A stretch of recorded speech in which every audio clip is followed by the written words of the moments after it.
All right. So I feel like we're on the tail end of this thing. Gonna try and get SPIRiT regularization up and running today. And if I remember right, we had some code written and then we ran into like a bug crash that we're going to resolve next time. That's what we're going to do today. But I'm thinking, implement SPIRiT regularization and combine it with compressed sensing, which we now have running, and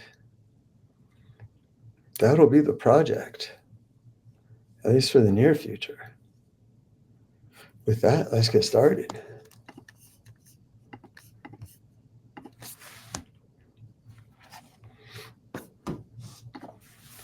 Okay.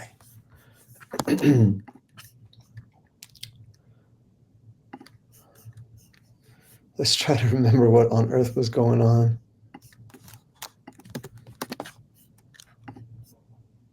I found streaming very fun. Yeah, here's a crash. It's also very tough. Like, I'd like to understand things, which I, spend time reading. But it's weird to read on stream, right?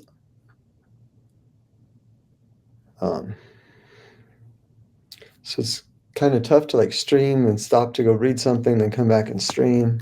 It's also tough to just do the wait till I have an opportunity to stream to do the project.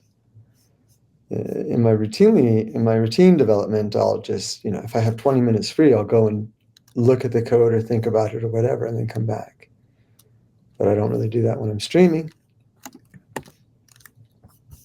All that said, here we are. Let's try to resolve this.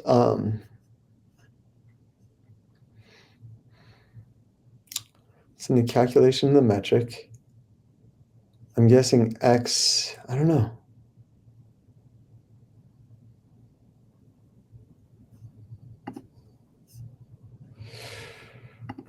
All right, let's put a breakpoint here. Do SPIRiT regularization. If I look at X, 157,288, 157,288. So what's the issue?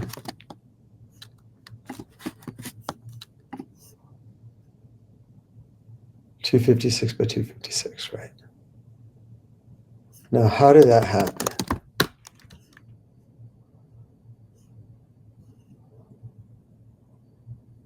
Right, recon 742.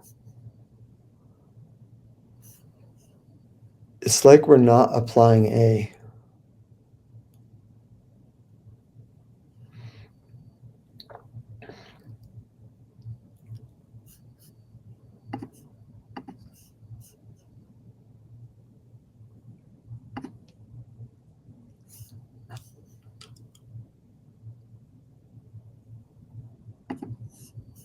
It's in the calculation of the metric. So the metric I just called G1, but maybe that's not the right thing to do.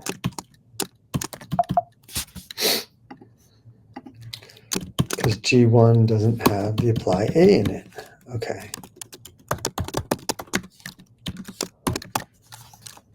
Is there such a function? There it is. Okay.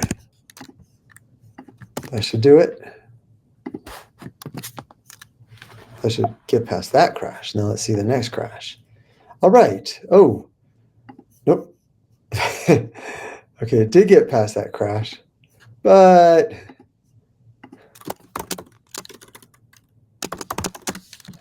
we're going to have to forgot to actually make it a function.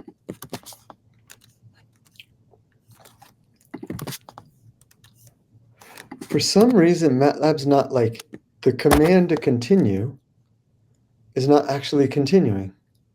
It's command option shift R or command option R. It's not doing it. It's annoying. Unable to perform assignment because left and right sides have a different number of elements. Again in the metrics.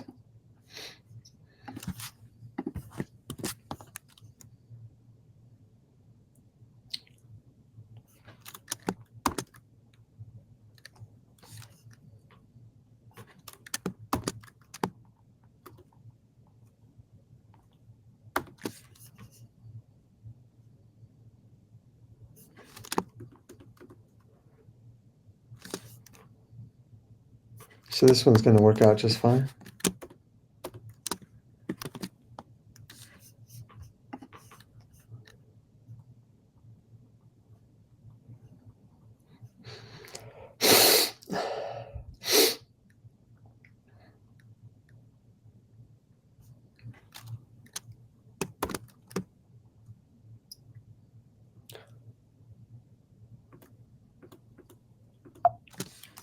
Huh.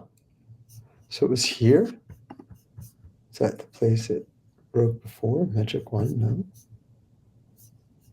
Very confused.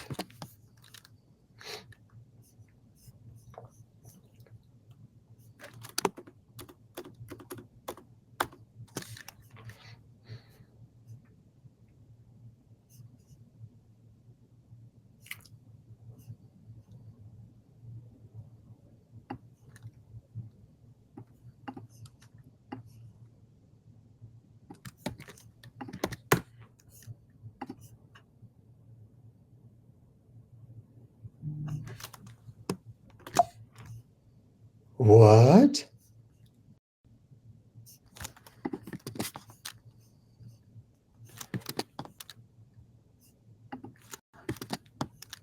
Now Command Shift, now Command Option R is working. Wonderful. Oh, this is going to be a vector. So we need to make that C.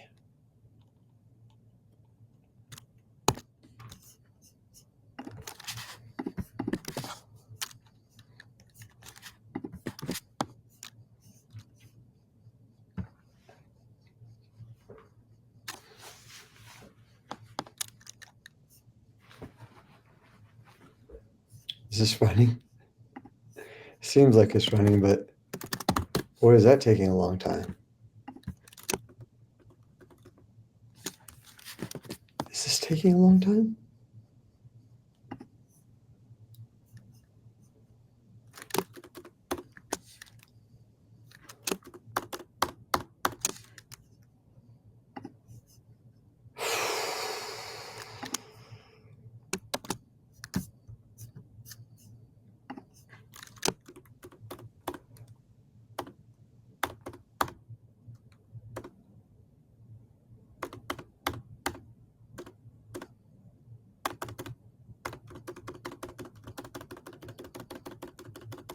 Oh, is it just because I don't have a verbose set or something? No, I do, but I'm going to have like print every set or something. Or something. Of course, or something.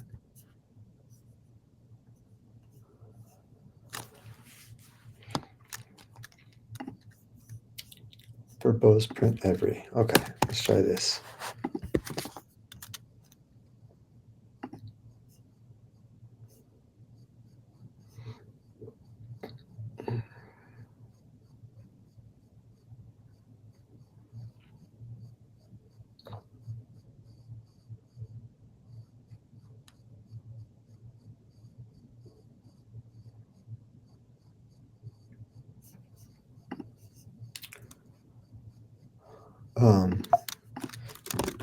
Is any of this parallelized?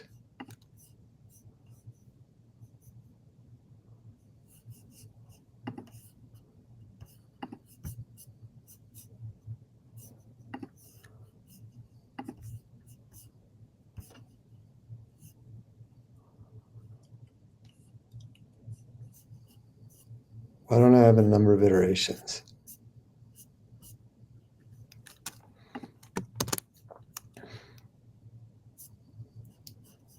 And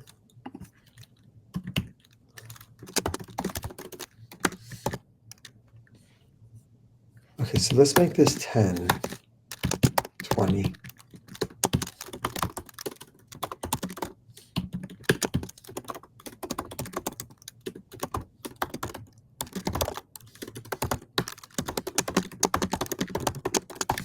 This is taking a long time. I want to know where all the operations are and see if there's something simple I can fix.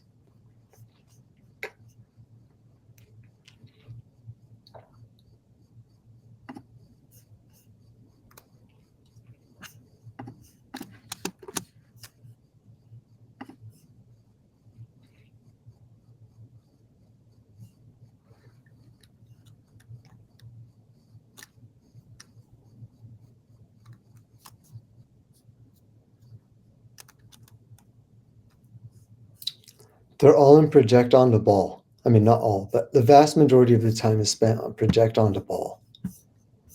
What's the norm?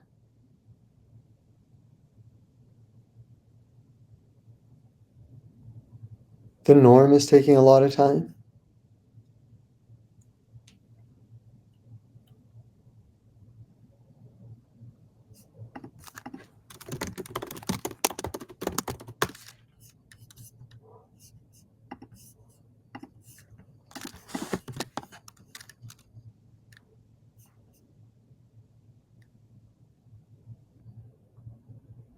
Oh, it's doing a matrix norm.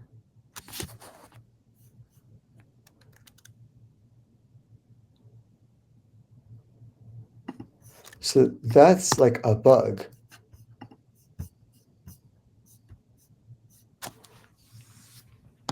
Where was shouldn't have done that.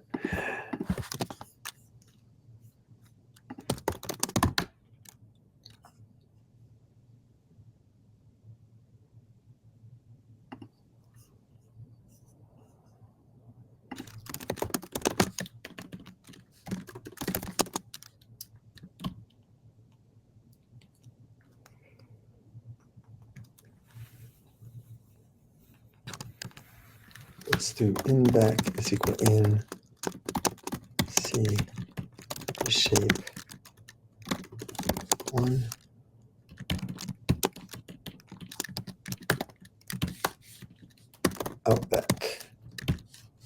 Outback is equal to, and then we do reshape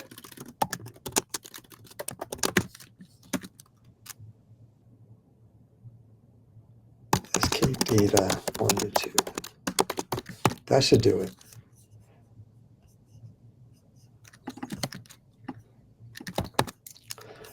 This should now be a vector. Good. Now it should run, I'm guessing much faster. Yeah, see, much faster. It was doing a matrix norm, which is finding the first singular value, which is very costly compared to just taking the Frobenius norm. I could just see, well,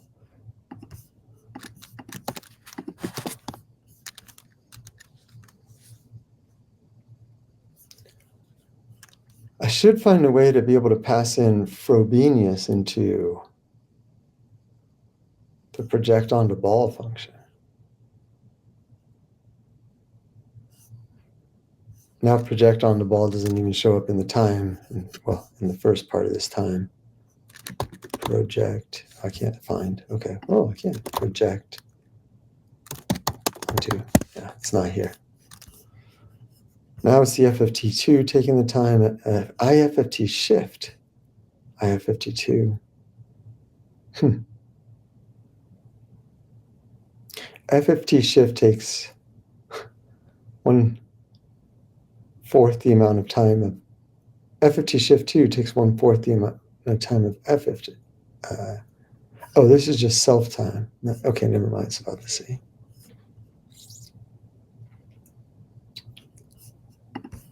I wonder why FFT shift. Oh, because I missed. Okay, so FFT shift is down here. I must be calling IFFT shift more. FFTs are slow. Is there a way to specify the origin with FFT? No. No, there's not. So you have to shift the data. Conceivably, we could just somehow write an FFT that changes the origin. It's going to be slow. Well, we'd have to basically replicate FFTW. That isn't happening. What's the self time of convolution? It's the FFTs and the IFT shift. Yeah, okay. Okay. Things to do, not today. It's not what this project is about.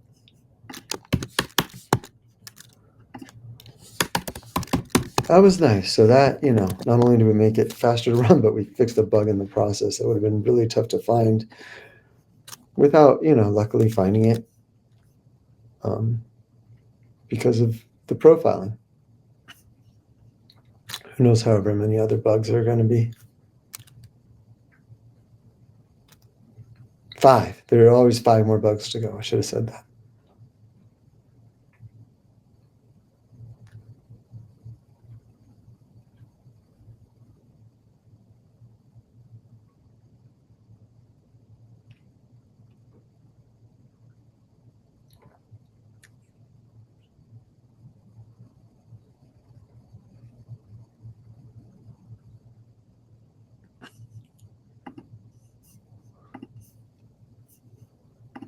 There's a chance that this will work.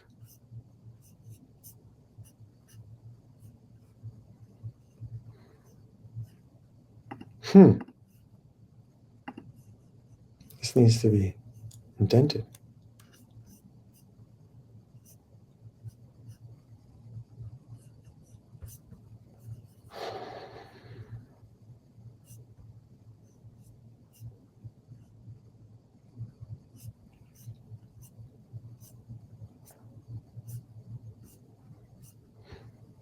None of this is implemented.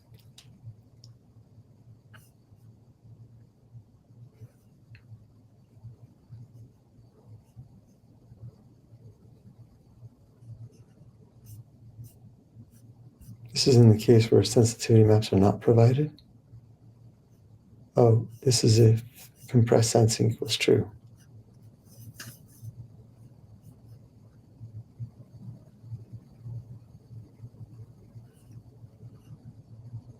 This is just standard compressed sensing here.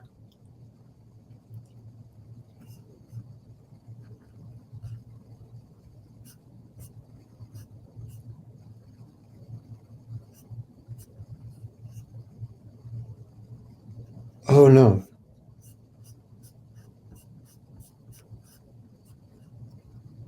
This is where the number of sensitivity maps is provided. So this is all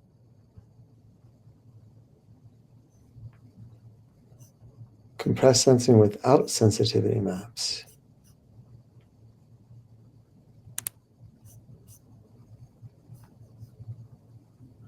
This is single coil.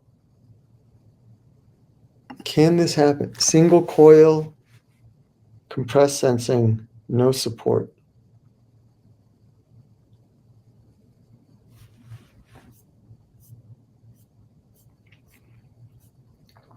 Yeah, it can.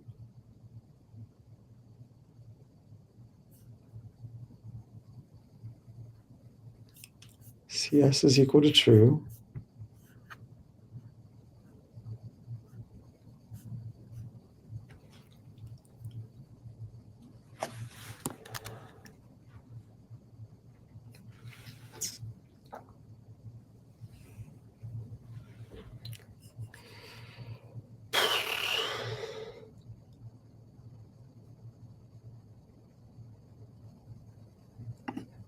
Then the question is, did we supply lambda or not?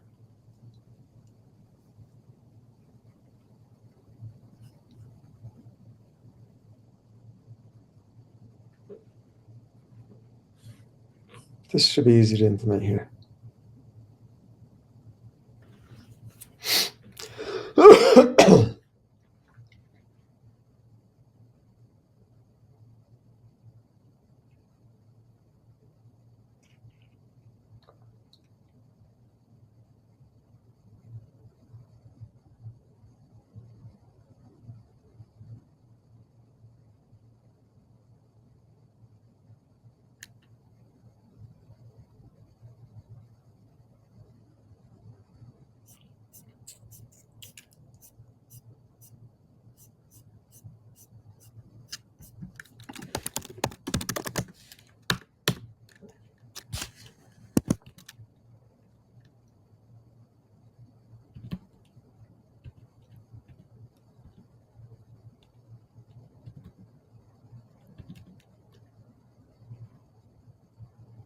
So in order for CS to be true, at least one of lambda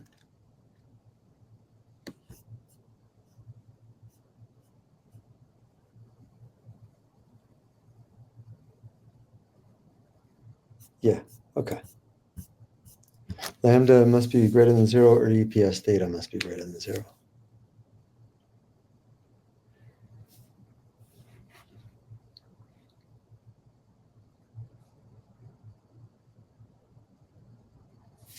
And we're still not done. This is slow. This is for a two-dimensional image. Imagine doing this in 3 dimensions. For that, we just got to get out of MATLAB. We got to go to like C. Really be able to dig into the efficiencies and optimizations.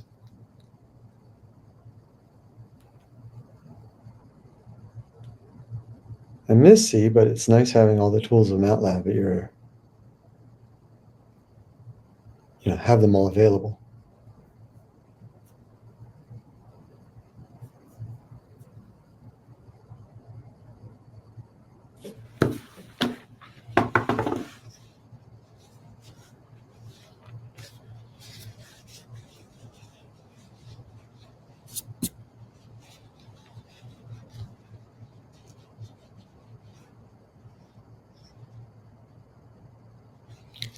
Casey Muratori has a brilliant lecture series called Performance-Aware Programming.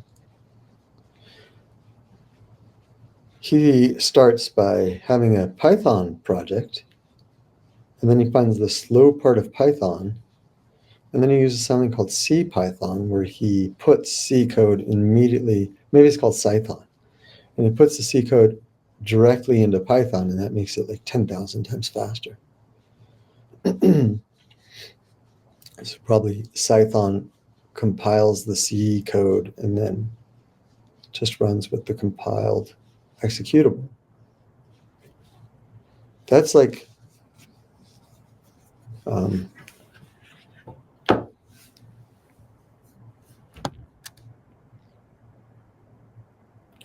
maybe there's something like that for MATLAB.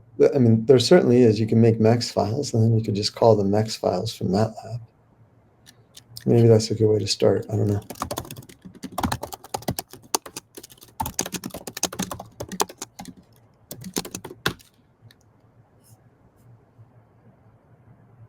Very nice image. Nice. So it's working. Let's just keep running this to make sure. Yeah. There it is. A really nice image. Great.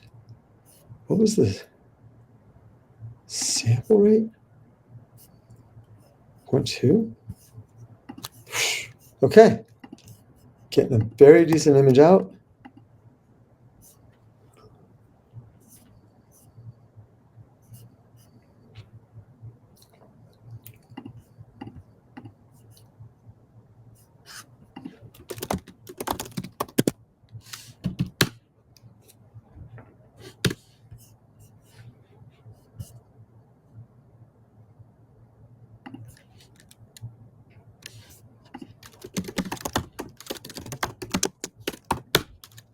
If is a P number, display high, and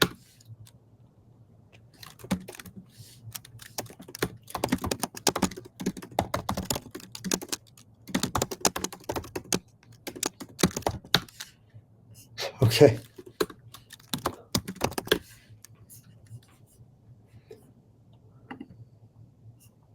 What are the class names? String.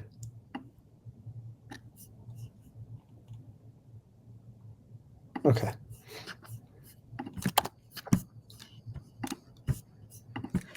If is a P string.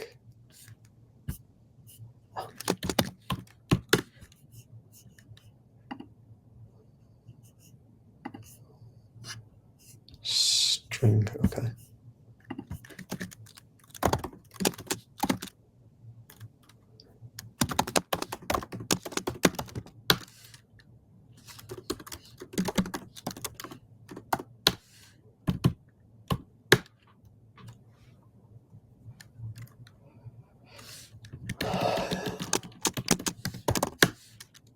Okay, P is a character array.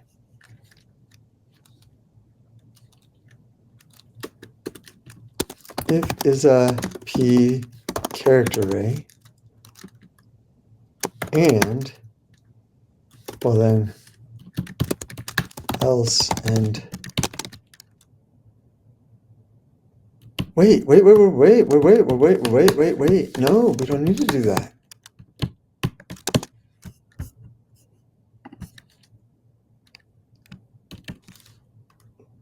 Either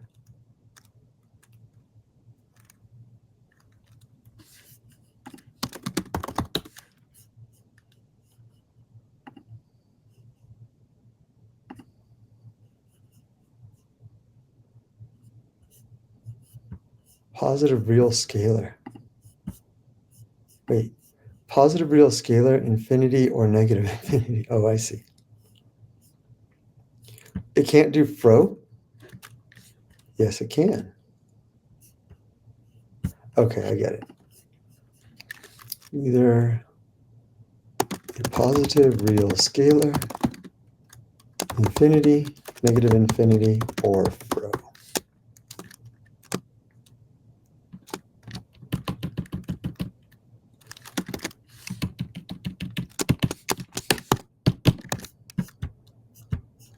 Okay, I can now pass in fro here, which means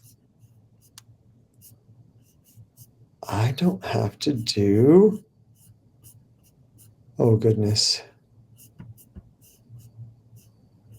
this. So for project on the ball, I can pass fro here. And then this becomes, now I don't need to make a new variable, which allocates more memory, and that should be slightly faster.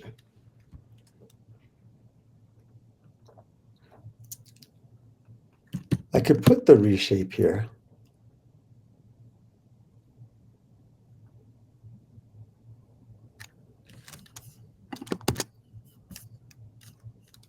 I don't have to, because now out is the size of X. Does this work?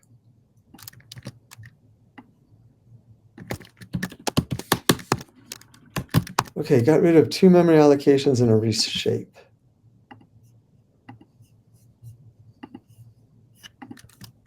Let's find out if it works.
Okay.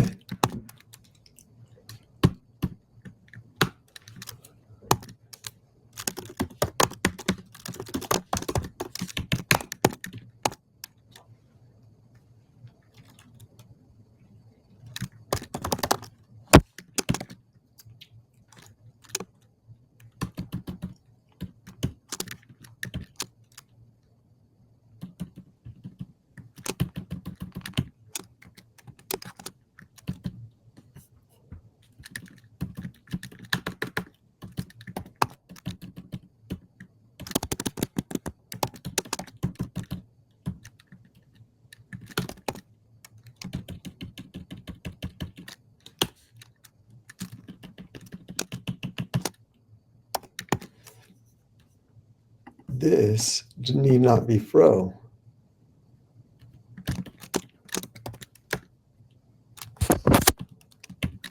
Because M returns a vector.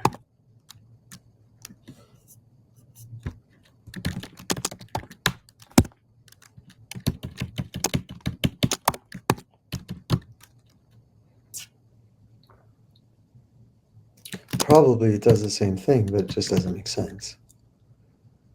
Okay. Right. FTMTB is equal to apply MF key data transp.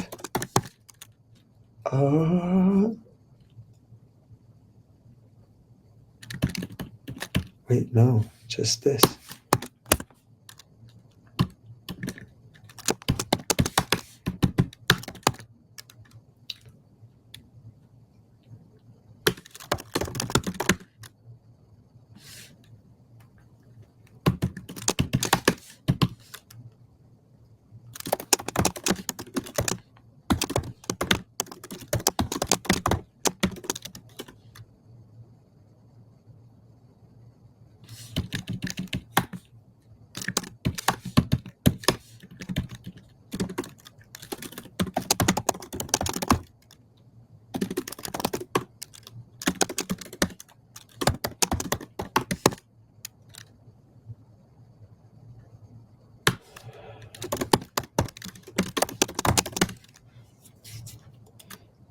What is H?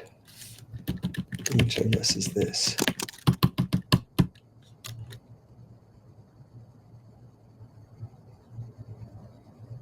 This is going to be soft threshold, right? Prox L1 complex.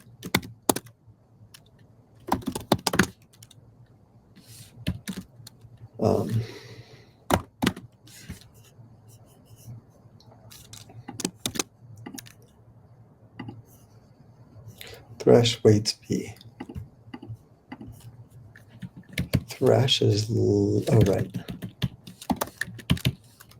T times lambda weights B. Yeah. Oh, we just don't have B, do we? No B, right. Okay.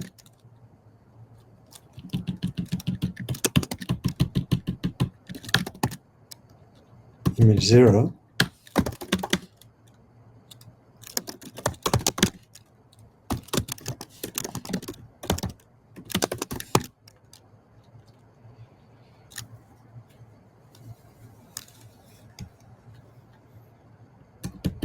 At first blush, that's an answer.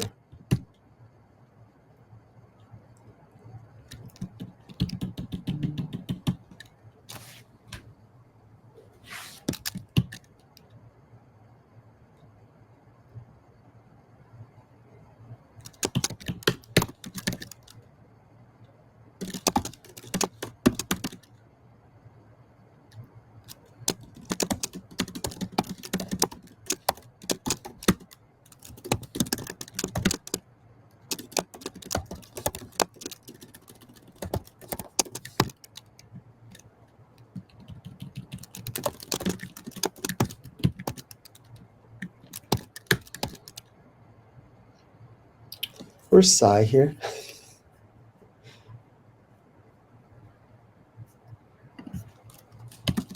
Prox compose affine.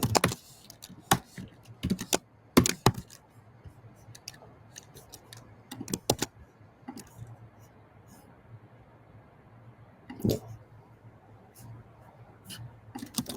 Live prox. Is it prox composition affine? Composition affine. Oh, did I stop it? I stopped it? I didn't pause it? Okay. Guess we're going to have to wait again.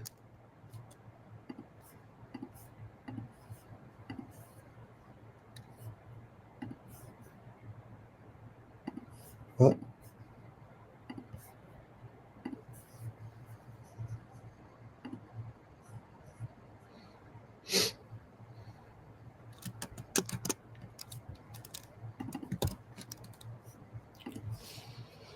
XAB alpha T, okay? X A B alpha T.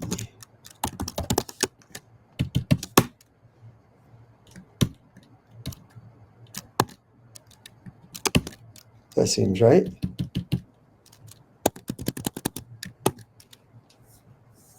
Can I solve this one with Vista? I think the answer is yes.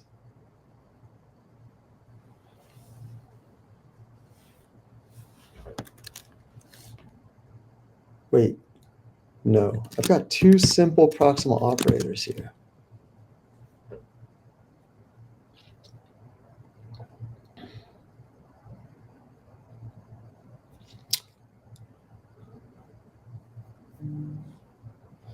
You know how to solve this one? I think if I call this A,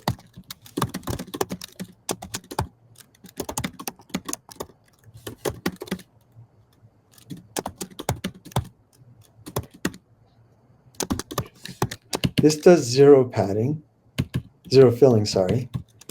This is the identity matrix or scaled identity matrix. This isolates. So this is the scaled identity matrix. So this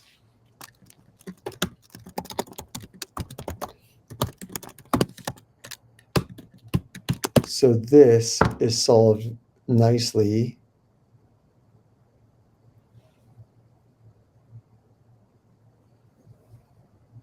Well, certainly if psi is orthogonal, then I think that this can be solved nicely with ADMM, alternating direction method of multipliers, which I don't have implemented.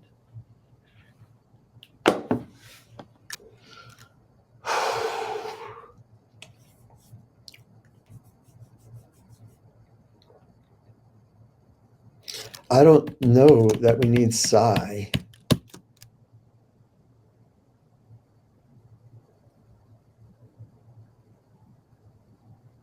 Yeah, I'm not sure that we need psi to be orthogonal, but if we do, then it like becomes nicer.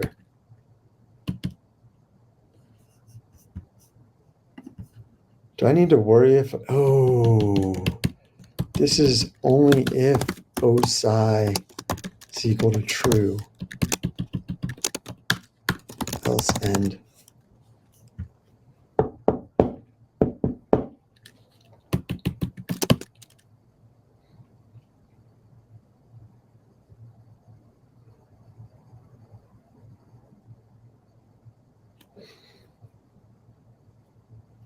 What if O psi is not true?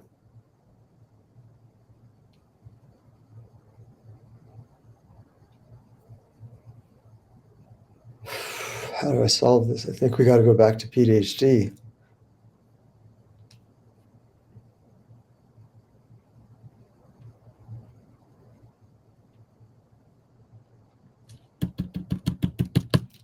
If O psi is not true, but psi is tight frame, right? Do I actually need it to be orthogonal, or do I just need it to be tight frame? Yes. Tight frame.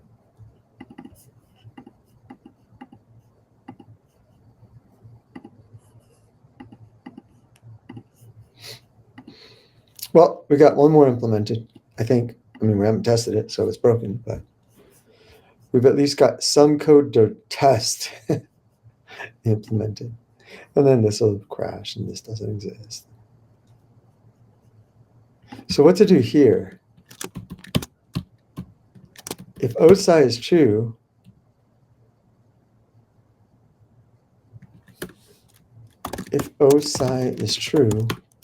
solve this problem with ADMM. Else end. What to do here?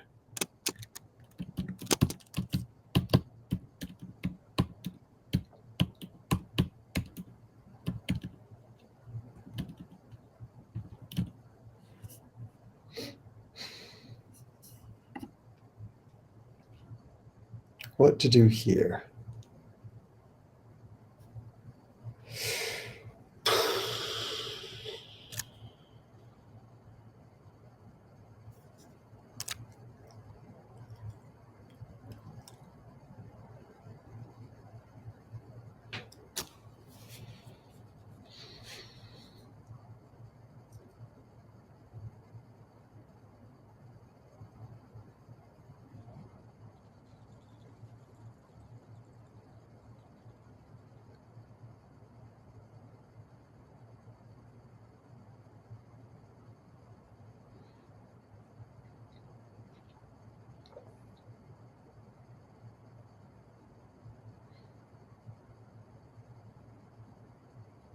Then I think we need PDHG.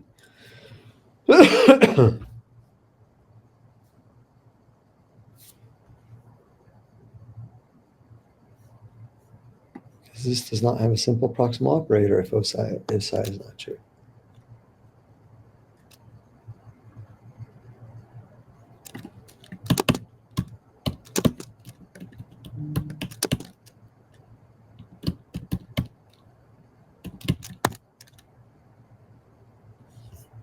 We're almost done with this.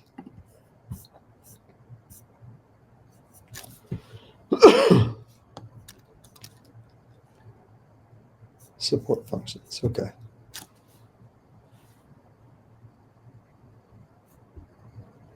I should probably max.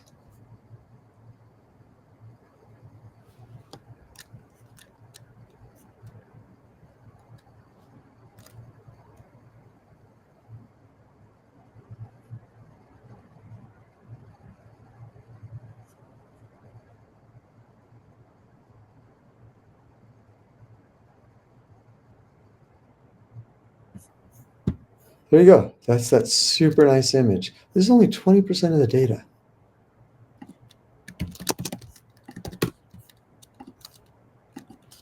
What am I missing? Like, what details are missing? Not a lot. Gets a little darker here. That's it. That's amazing. This is without compressed sensing. This is only 20% of the data.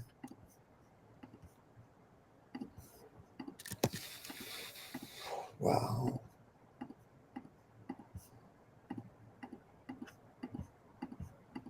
Okay. Now here's something that's got me into trouble. Huh. So this is data case 9.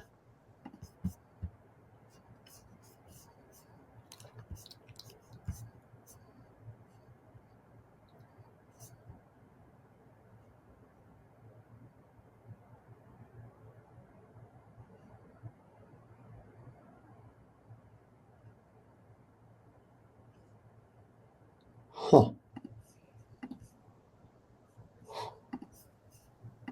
Are the noise codes error? Check noise coordinates here. Did I do something to flip this data? Squeeze? No, this is not flipped. So this 10, 10. Yeah, this is the upper left-hand corner. That's not right for the ankle. I think the ankle is this. Read, squeeze, IFFT shift. See, this was when this was true, I think. Okay. We're going to do this.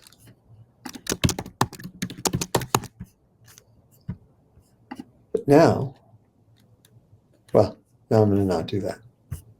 Okay. The thing that's got me in trouble is radiologists look at the ankle with the toes pointed to the left. And so right now, the data is loading in with the toes pointed to the right. And so they don't like that. They don't like looking at the ankle like that. They like to look at it the standard way. So what I need to do is flip the data.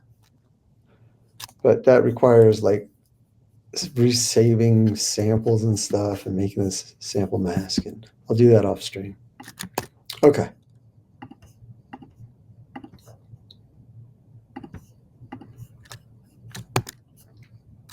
So we now have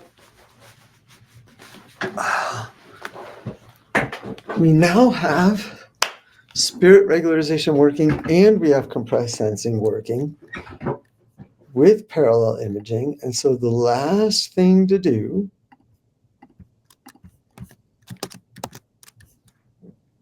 is combine them all.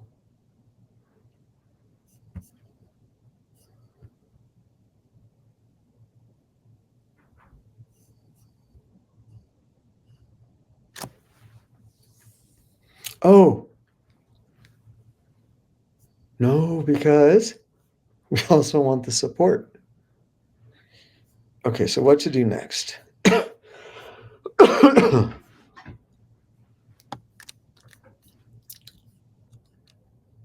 If num L support is greater than 0, okay. All right.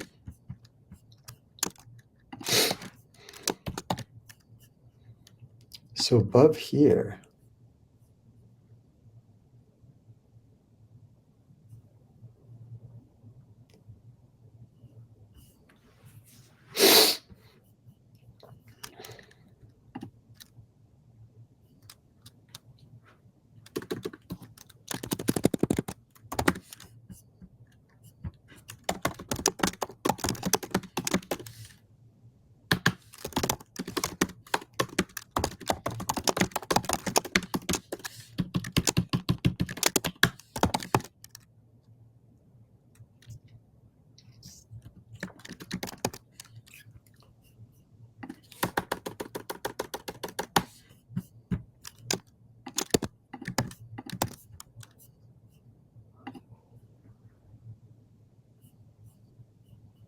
so this is no support. Sensitivity maps is greater than 0. No, this is not what I wanted.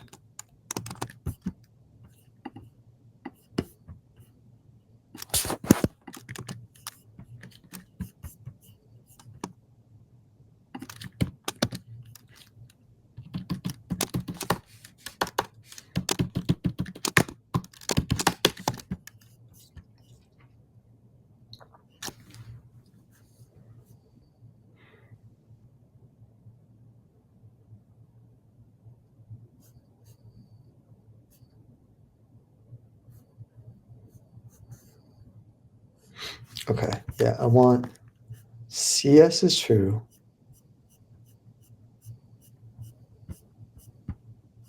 If CS is true, number of coils is greater than 1, sensitivity map is greater than 0, no support.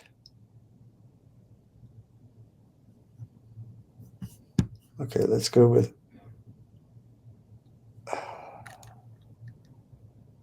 wow, so many combinations. Okay.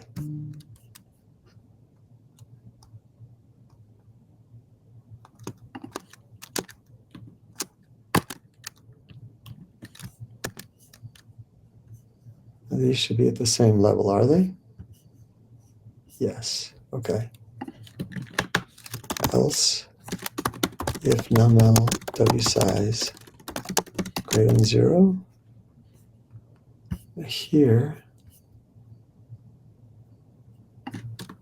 and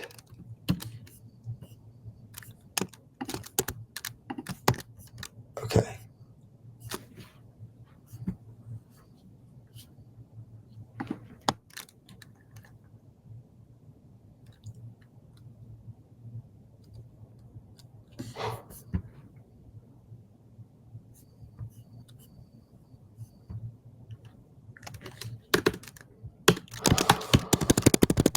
If num L lambda is greater than 0 and lambda is greater than 0,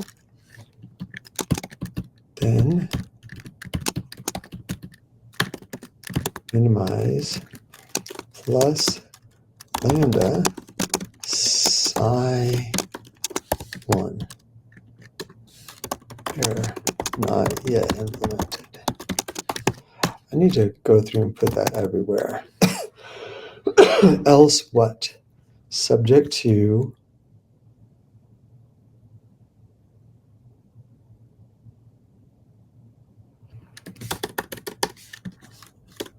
divided by MB minus 1, that's going to equal EPS data.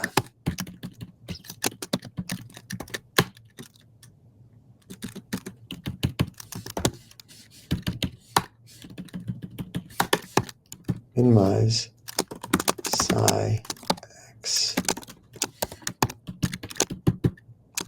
Okay.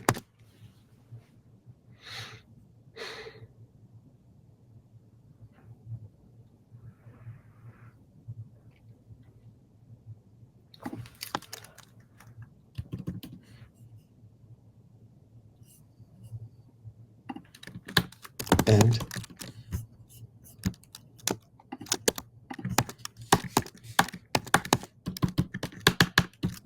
this might be easy if OSI is true. If OSI is true, this might be easy.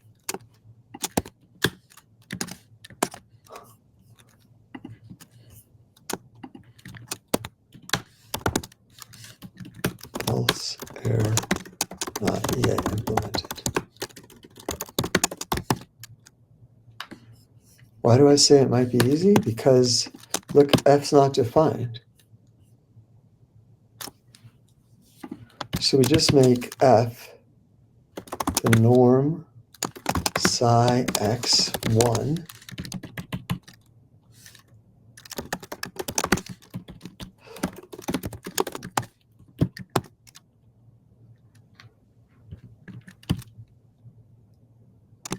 and then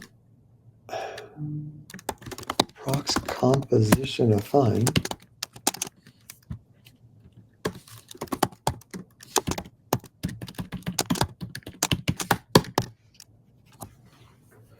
there's no lambda.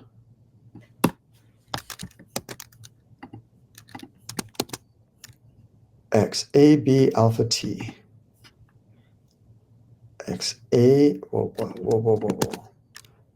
Prox X A B alpha T.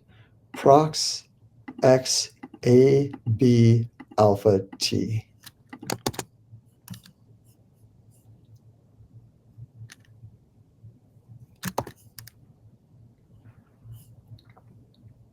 Okay.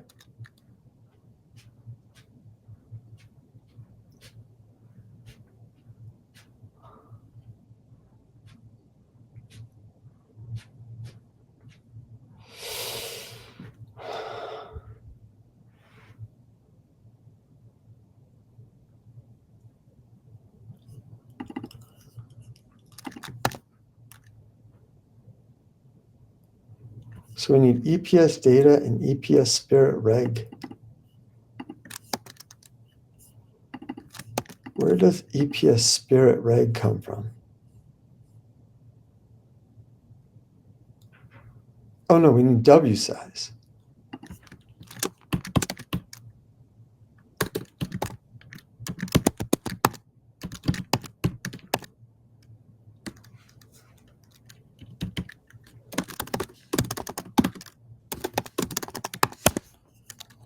Noise var.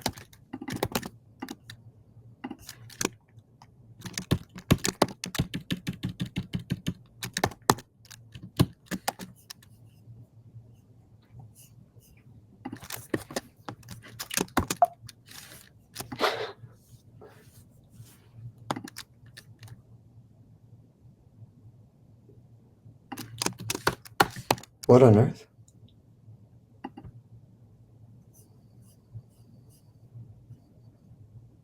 Oh, else. Whoa, what happened?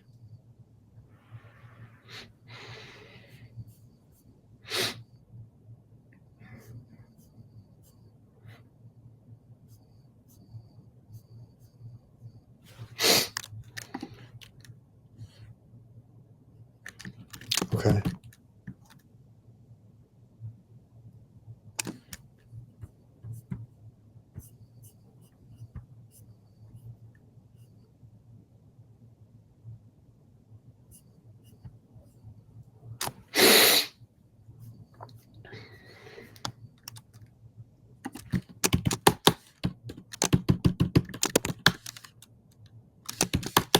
Now it seems like we're missing one.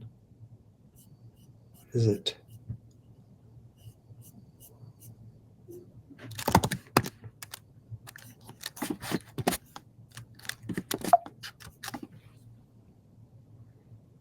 GPS data is not a recognized parameter?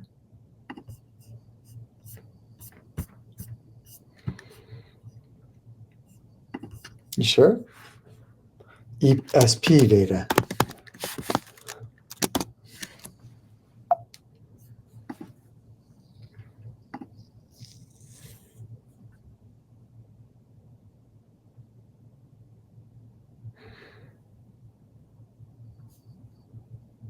Did I forget to create image 0?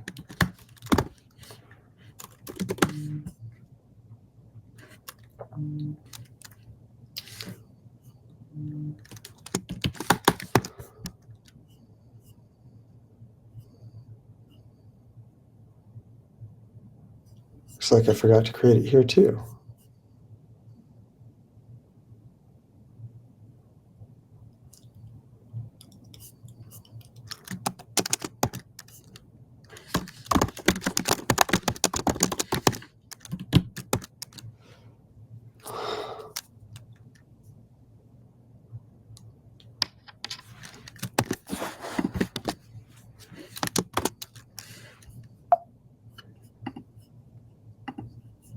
Still a problem.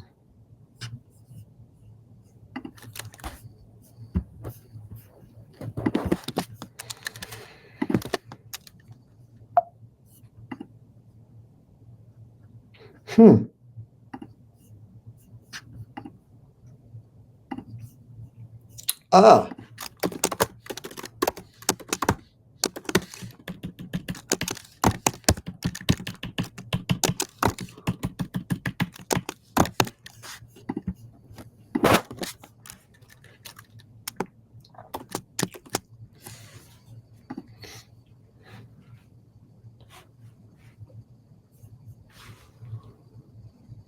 I have this paper. This is going to take a while, so I'll say I have this paper.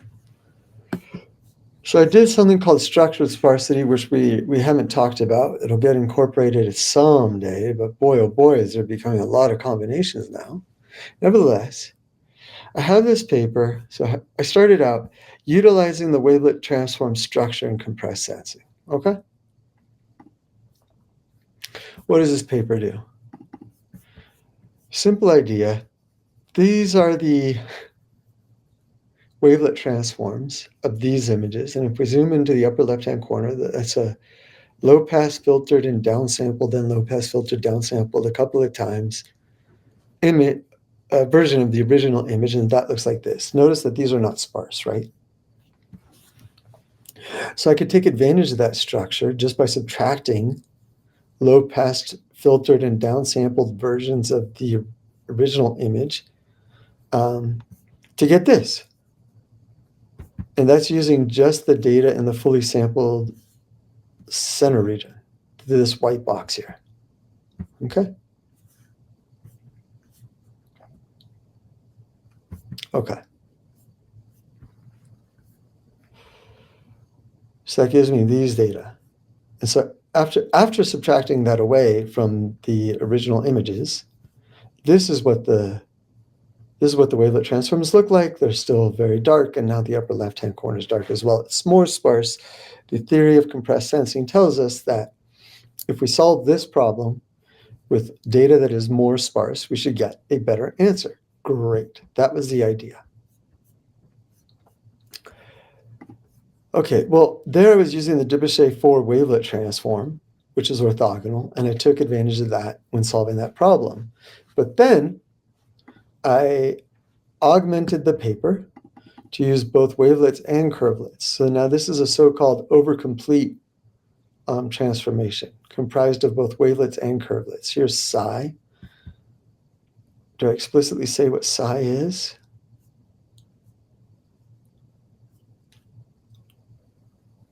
Yes, psi is a concatenation of wavelets and curvelets, and this is no longer orthogonal.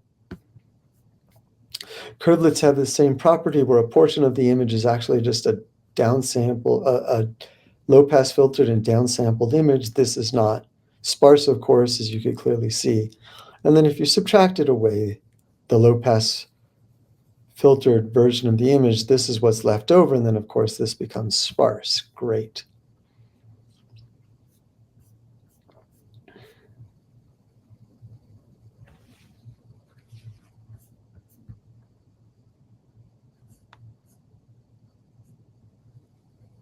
So here I'm doing it for different sampling densities.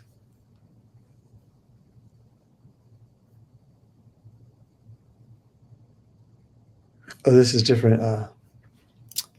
Same sampling density. This is different. This is more dense near the zero frequency, and this is less dense near the zero frequency. We get a ever so slightly better image, right? 0.88 versus 0.90. Okay. So that's why I have all throughout this code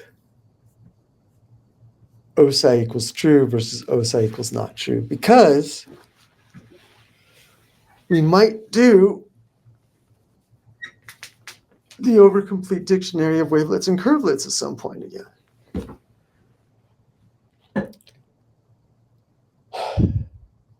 At that point, though, that's, not what we're doing right now. Right now, I want to show that if you combine compressed sensing, SPIRiT regularization, parallel imaging, and the support, you get a great image out with a very small number of samples.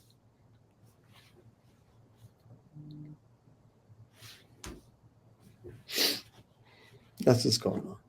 But that's why I have this OSI equals true everywhere, because I have in my mind for that fateful day when I include wavelets and curvelets.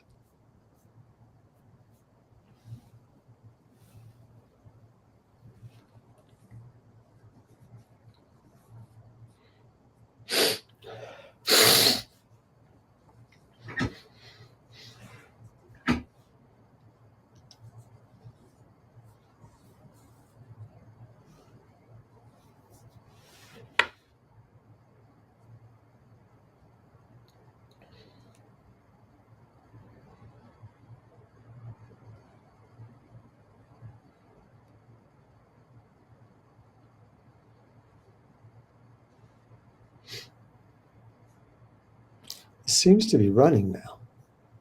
It just kind of hit me. We are now about to do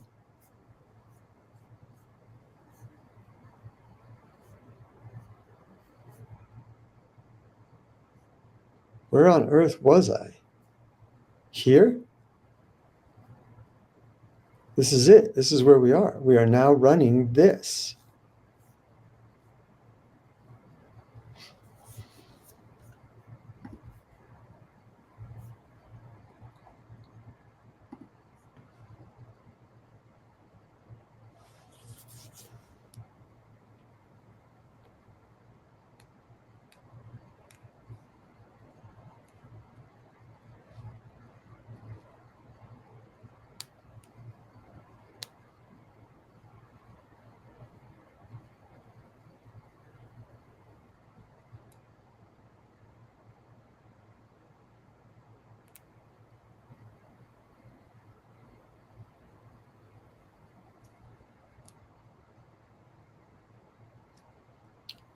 When you work in a line of research for quite a while,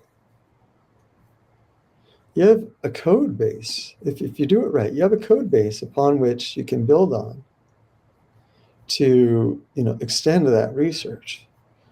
The reason I can do this is because I've been working with compressed sensing and structured sparsity and parallel imaging for quite a while now.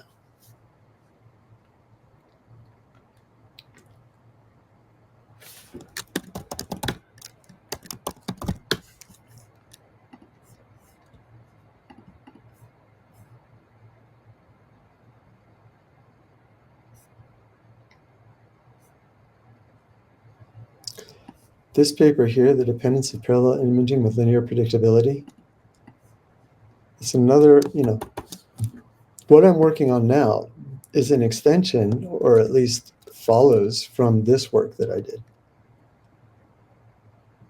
with my student. And this just got accepted for publication. We've been working on publishing that for a long time. Why did it stop?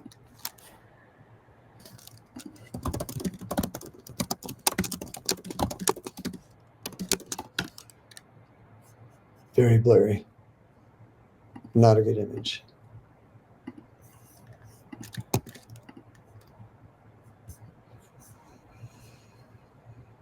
So why did it stop?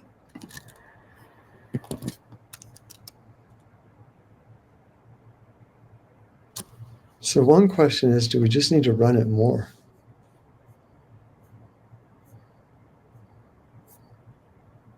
I don't know. Are we back to the case where it's like the conditioning of the apply A, that's the issue? But this work, well, I don't know that that's the case actually. I thought we had this.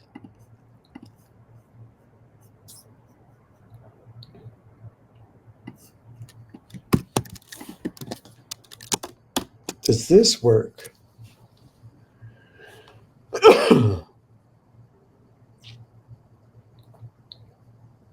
Where we're doing compressed sensing. This is with lambda. I should say without lambda. Or maybe with EPS data.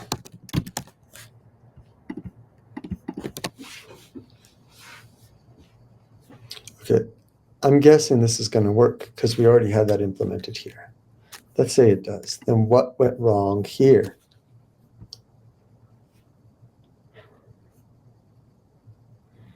We have an F and a G.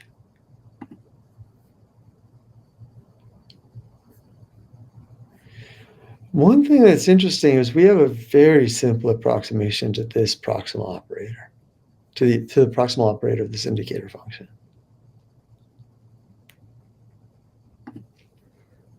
Might be able to take advantage of that at some point.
Yeah, that's a great image. Okay.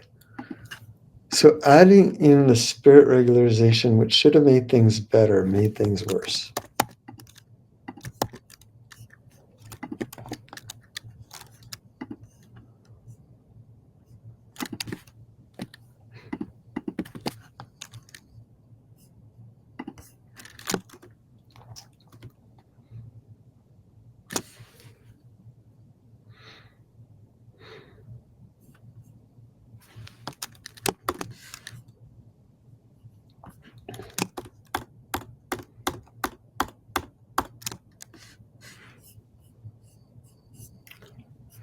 For this code that we, based it on,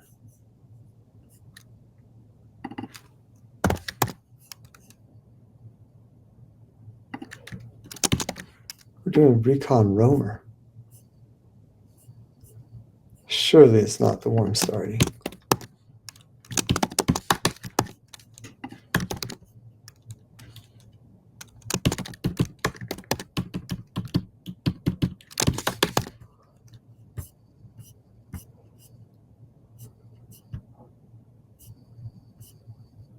Where does image 0 get set?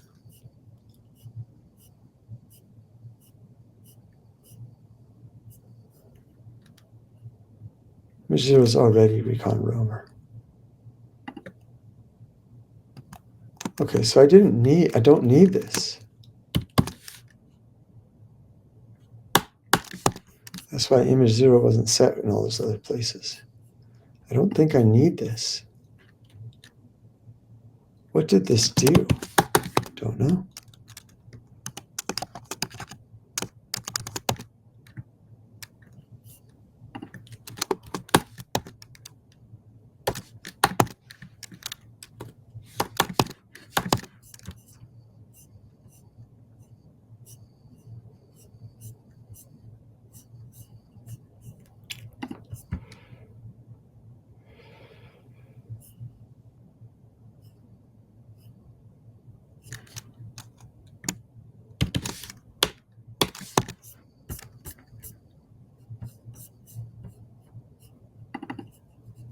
Okay, yeah, I didn't need that either. Okay.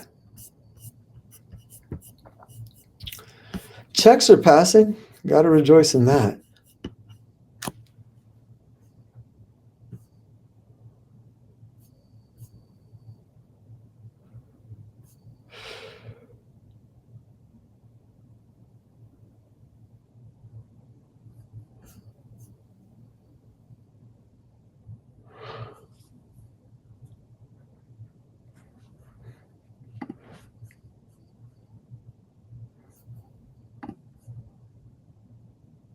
So is it just the case that I didn't warm start to that degree?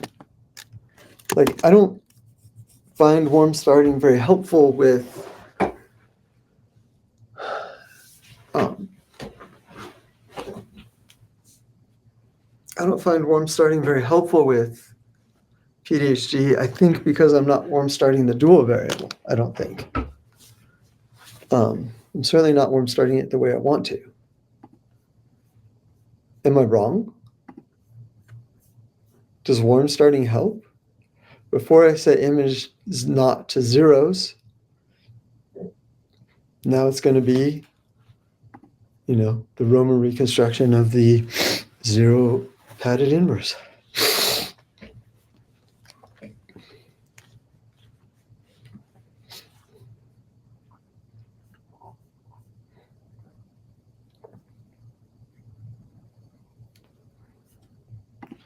The other alternative that might, we might just need to run it for 10,000, 100,000 iterations. I don't know.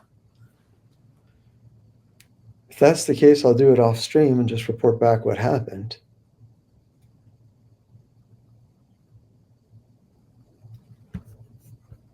All of these print statements. I want to set print every to 10 right now.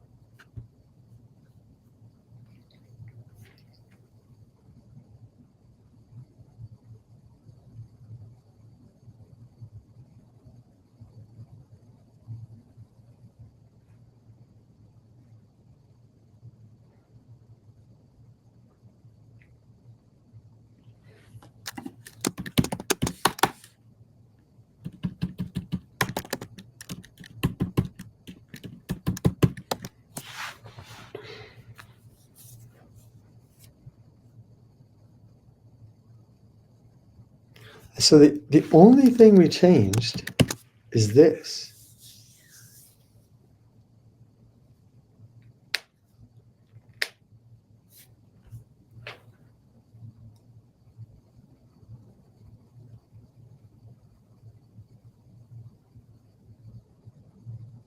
But now I'm thinking that's wrong. No, yeah, I think that's right. So what was the problem that solved?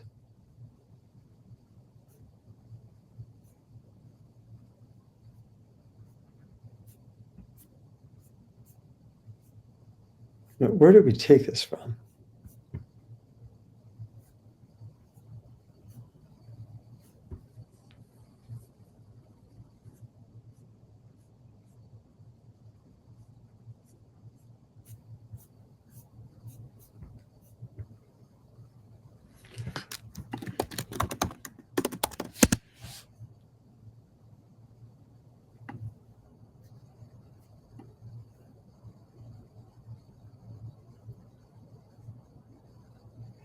Oh,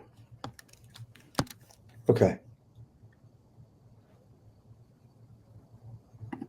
That's the problem.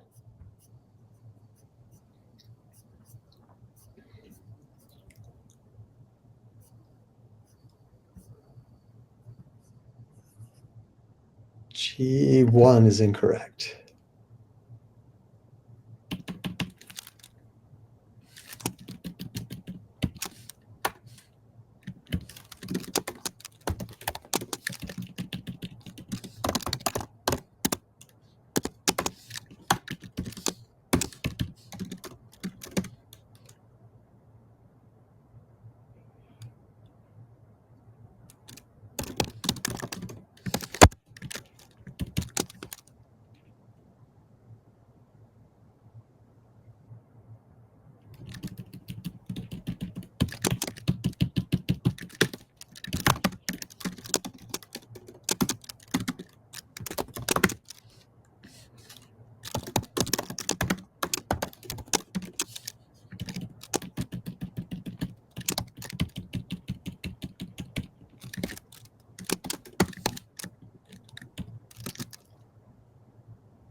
So now what is prox G1?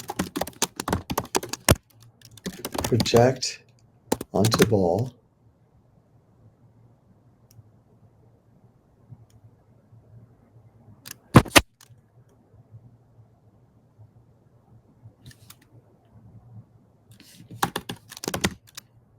In R2. Let's take away the 2.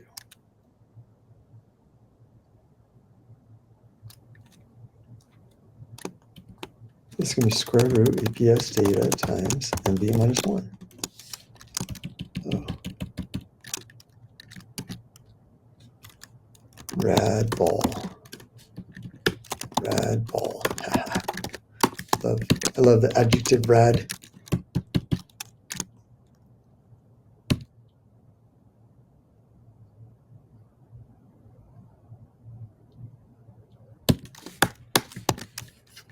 There's no B here, right? Right. Okay. So we've got to do like minus B plus B. Is that right? Yeah, I think that's right. I do this a lot.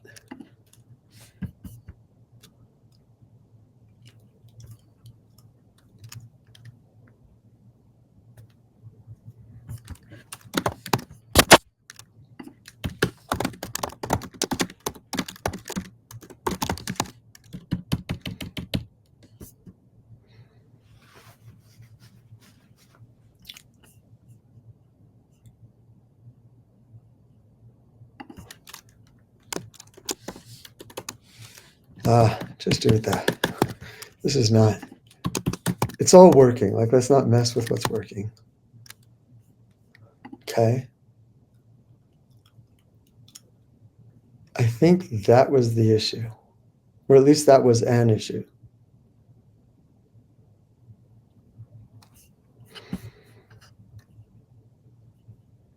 Now I don't know if warm starting is helping, but whatever. We'll worry about that some other time.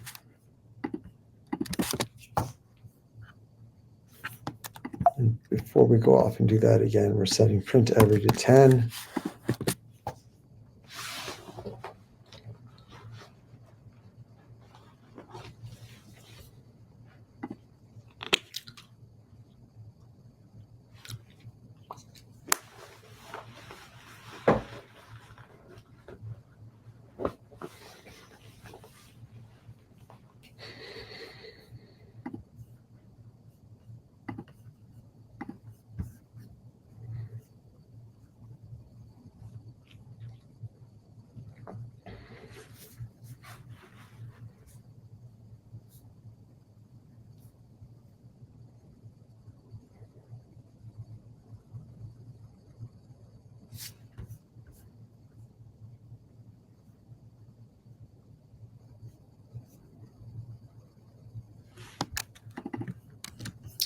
This one is going to be similar to this, but with a psi.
goes back to being this. Proximal operator goes back to being that.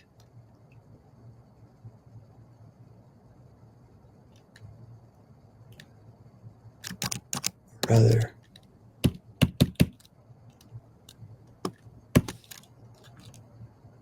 G0 is that.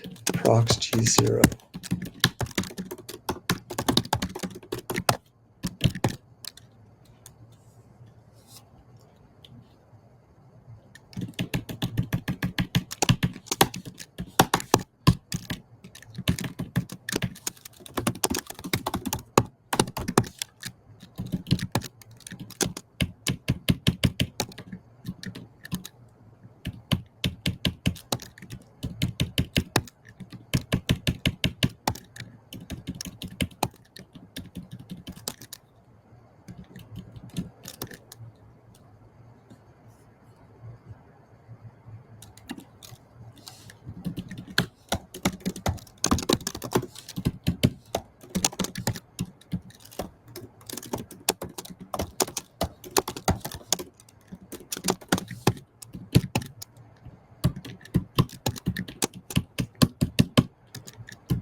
My daughter's at daycare learning about rocks. Is that not the best thing ever?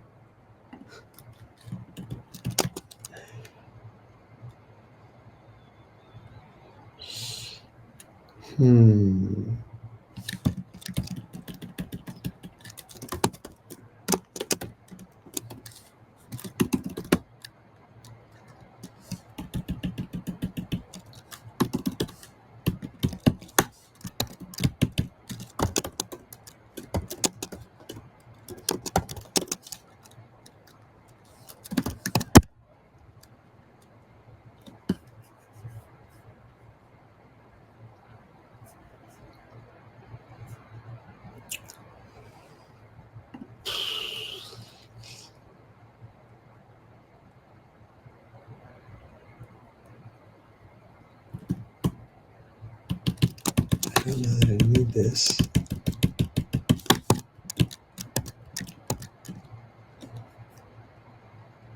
Because this outputs a vector. It doesn't hurt, but it wastes, I mean, I guess it does hurt. It wastes computation. Reshapes not much, but I mean, I just don't know that I need it. Okay.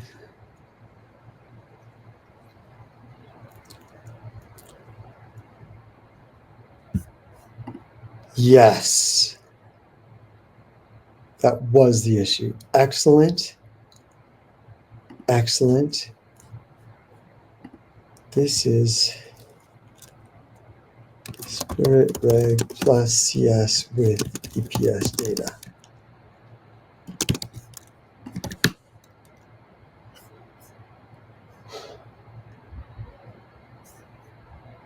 How does that compare to image true?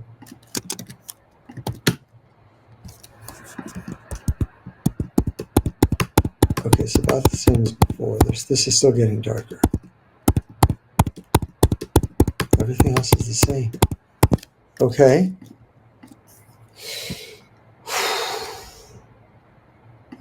Nice.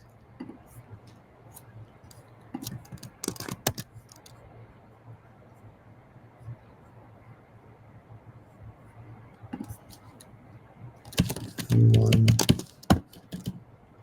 N0 to N1.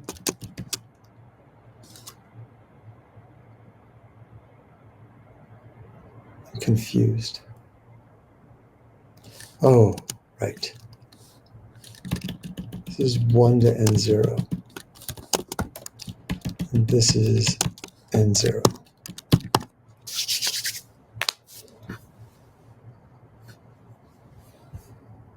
Okay. So I think we now have code for this one as well.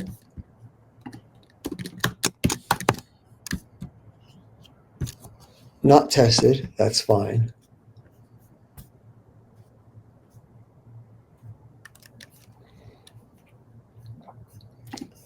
We have now combined spirit regularization with compressed sensing.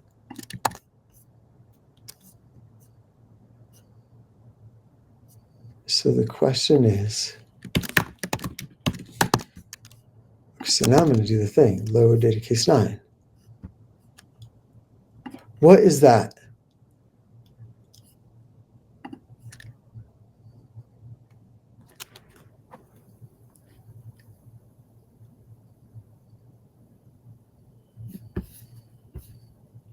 Okay.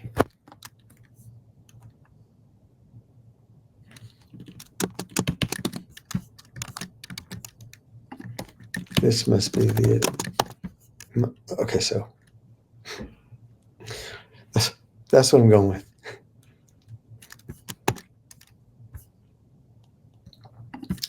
Now I want this flipped though. Flip left, right. So what does this become?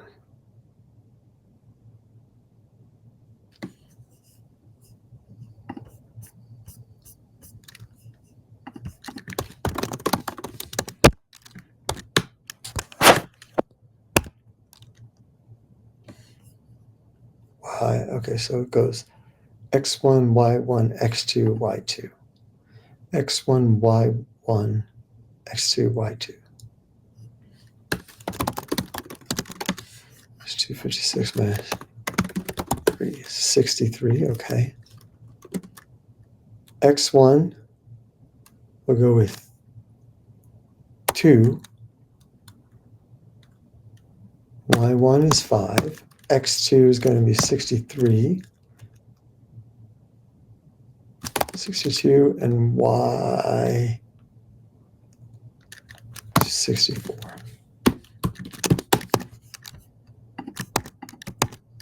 You might be wondering what these noise chords are about. I'll explain that later. Right now I just want to make sure they're right. We're going to reduce the sample fraction. 0.15? Think that'll work?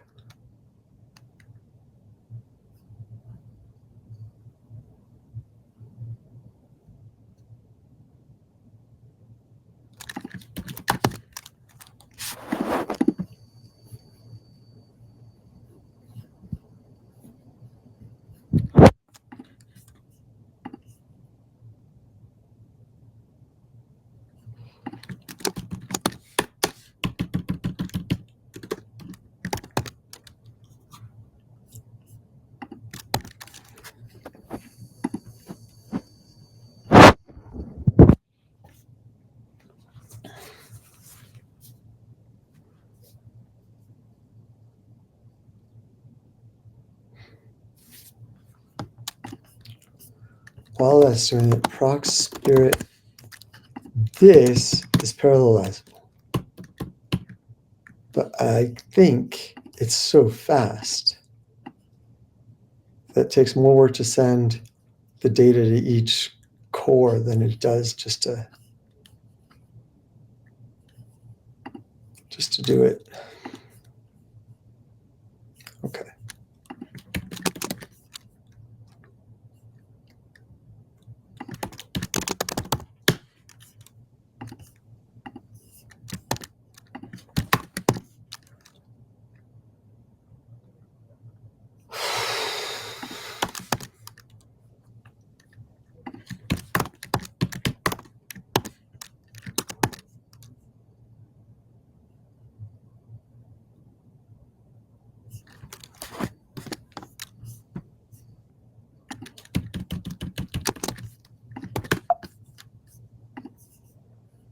Okay.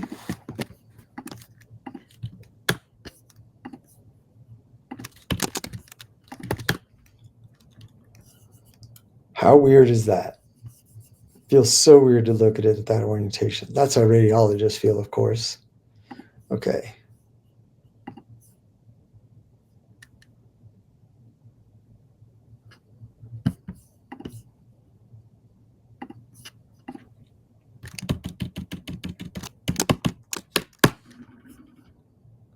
Now, ASDF is 0 size image true. ASDF of X1 noise chords, 2 noise chords, 4 noise chords, 1 noise chords, 3 is equal to 1. Figure, I show scale, ASDF. It's in the right spot, right? Nothing to worry about. We have a lot more noise actually we could use. I don't know why I chose such a small number, but them's the breaks. Okay. Let's flip this. Let's use the same noise coordinates. And now we could just save those images and put them and show them to radiologists, and no one's going to be perturbed. Okay.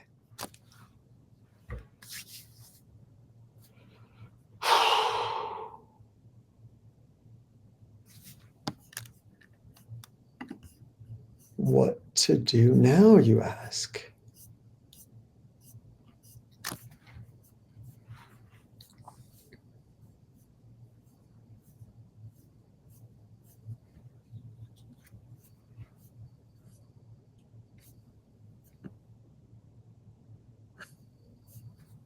And I think we're going to add in support.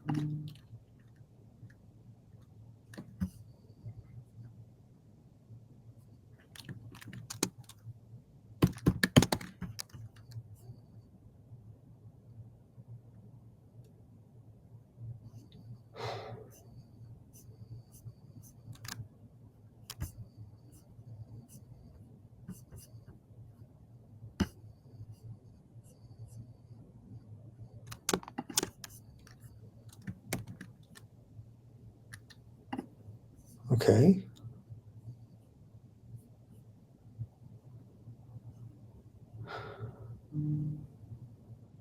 If support, if num LW size is greater than 0,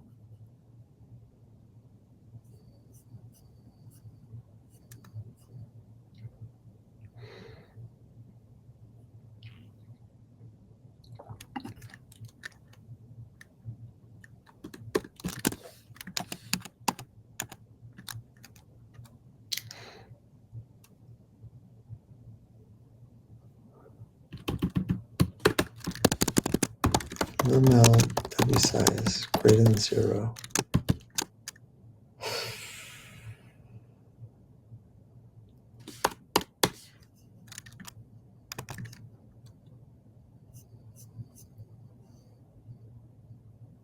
Yeah, okay.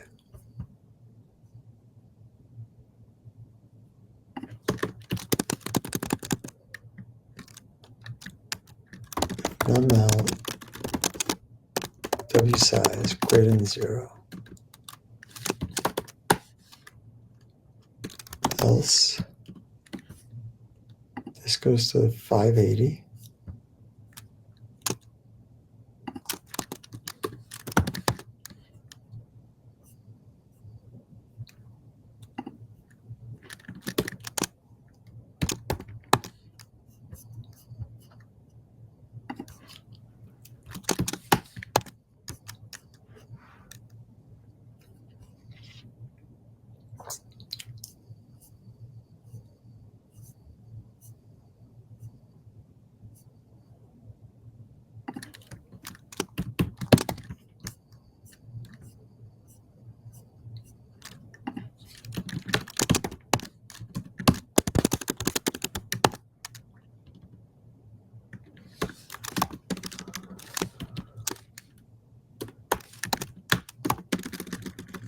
And PCX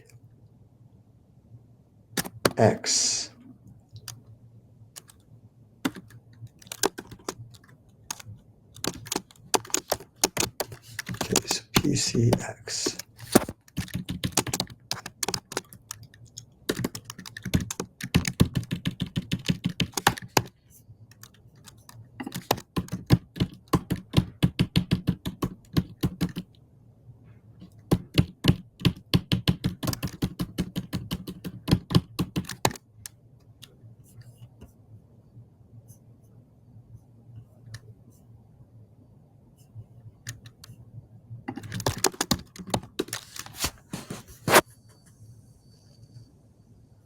Just concatenate, so we have PC at the end.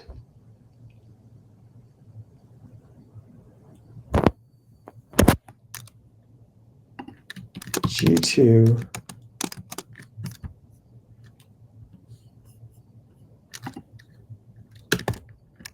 call it G3.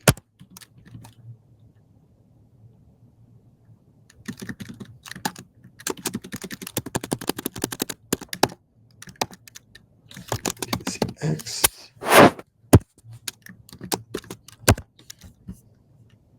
Prox G2.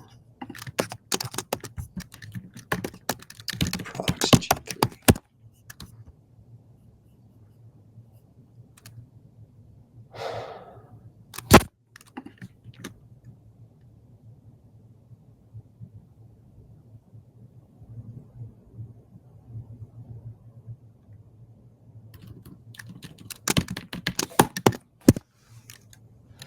Why was that PCX?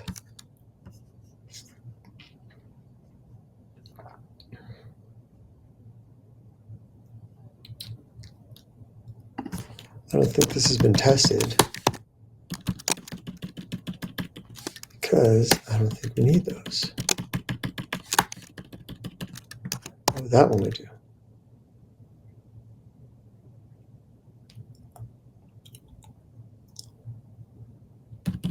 See.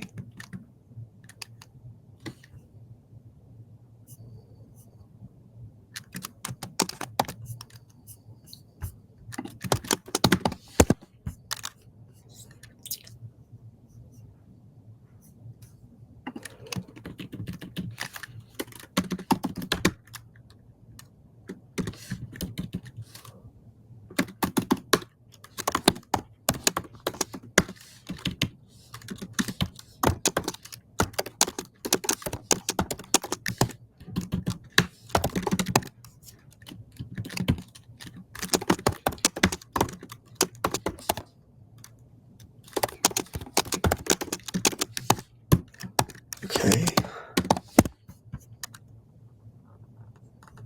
Just did end. Okay.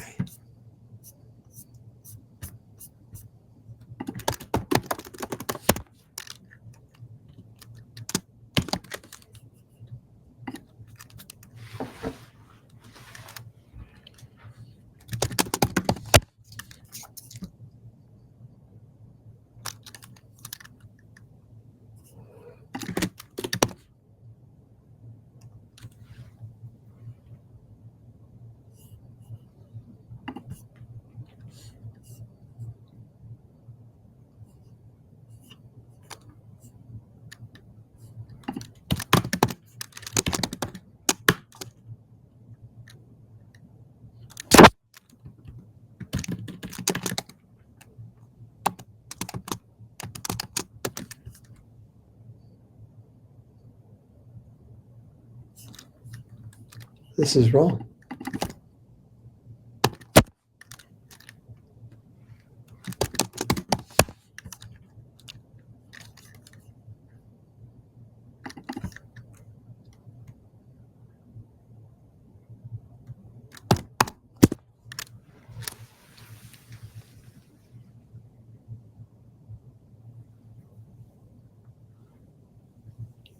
Did I actually test it? I mean, that just can't be tested. Yeah, okay. Do we have any support so far in this code? No, we don't.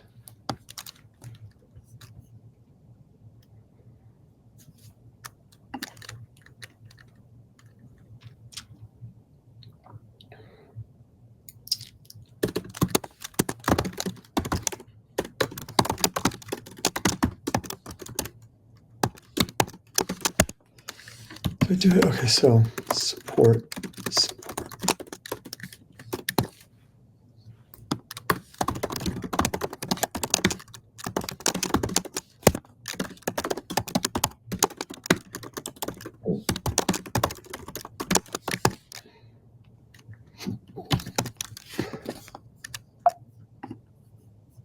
Okay.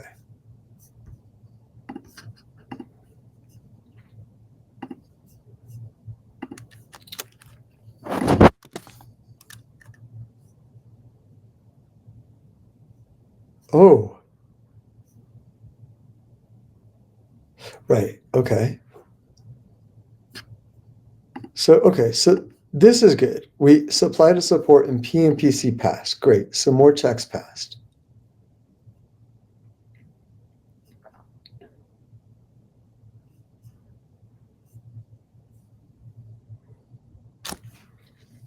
MFPT, left and right, user supplied function failed. Apply the MFPT.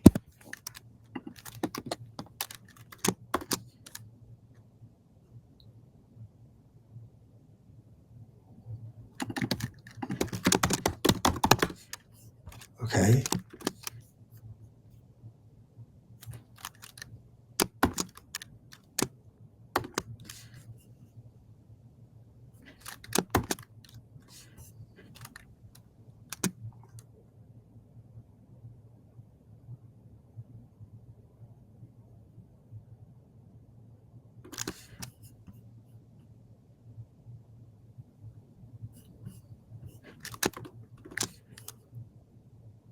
No.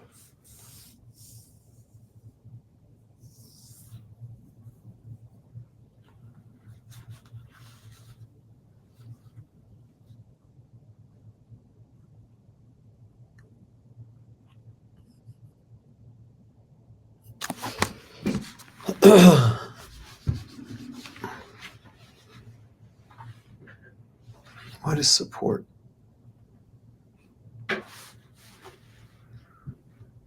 Okay.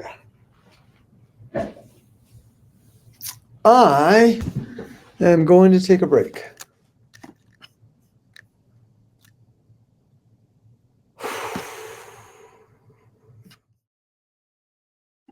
All right, we're back, and I know what to do.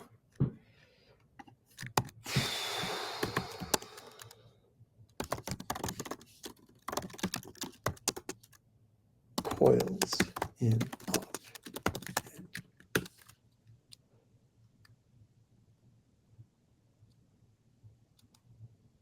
If NR in is less than 2,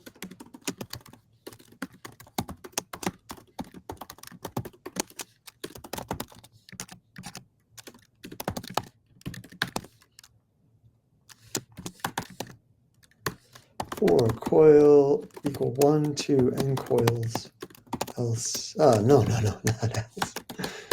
And okay, so let's see.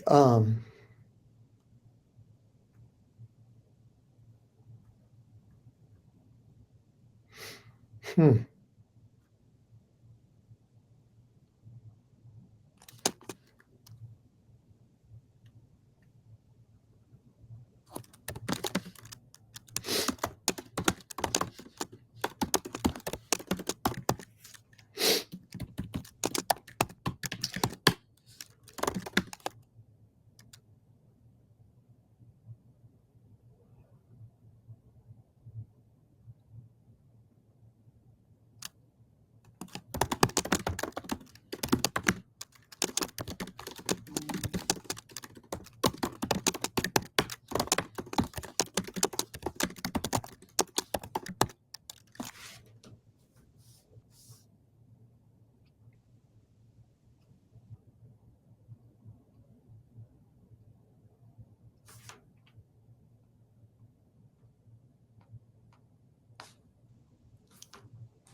Okay.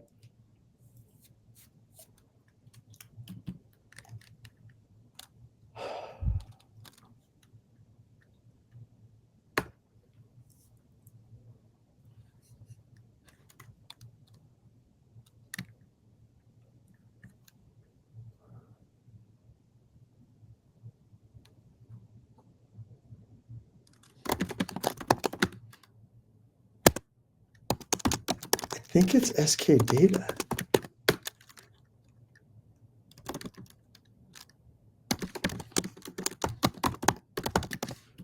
So I think this is a block diagonal matrix.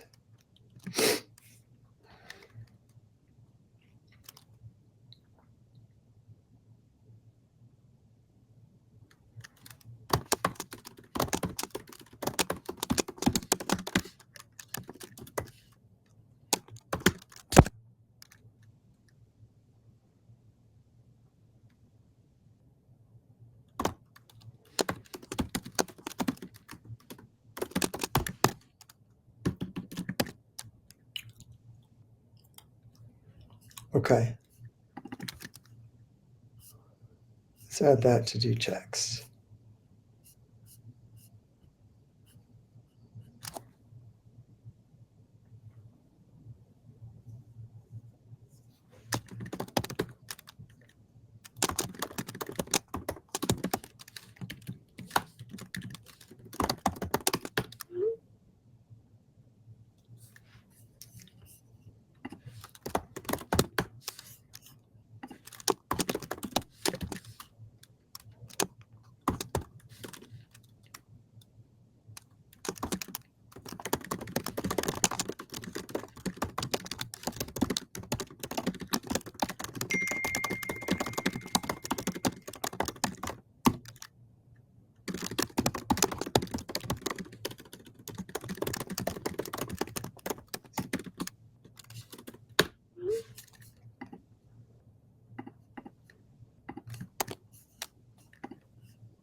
Okay.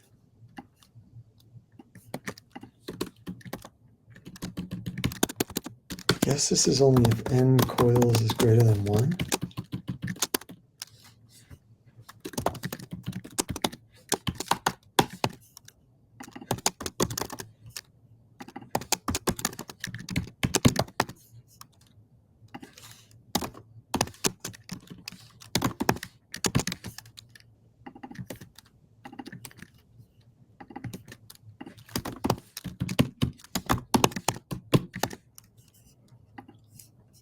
See if do checks passes.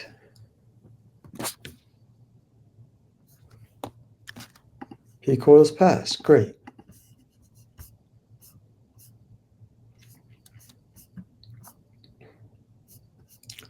Now I want to change this to apply PC.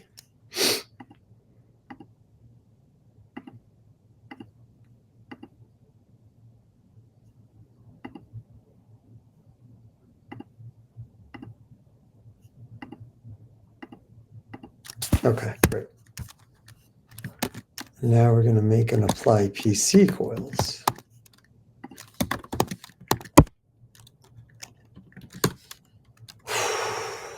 Okay. PC1 is equal to, just do the same thing that I did up there. Apply PC in 1. Out equals zeros.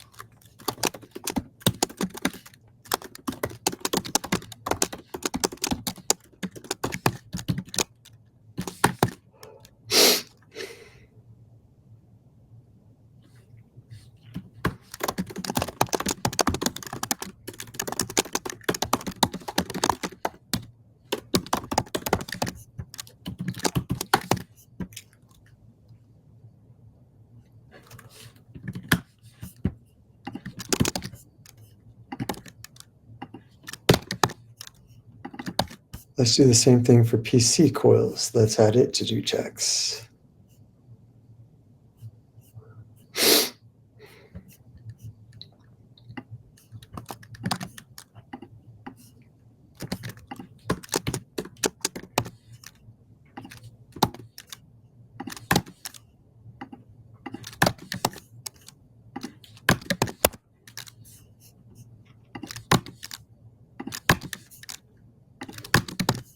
All right.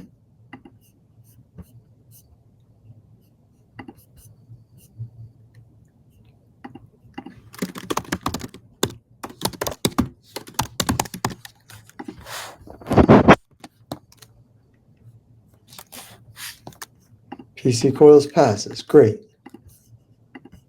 Okay, so now why did I do all that? Because where the heck were we?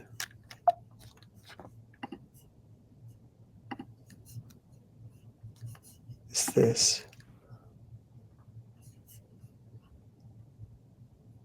P coils.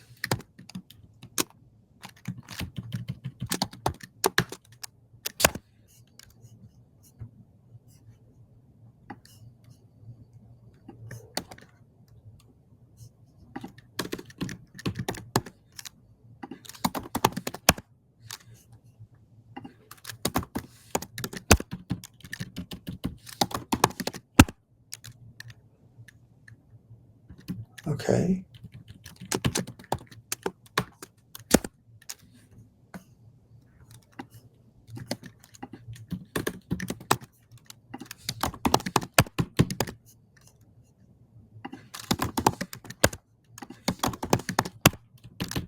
Think that works?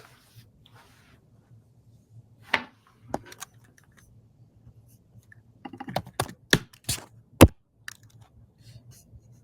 think it might.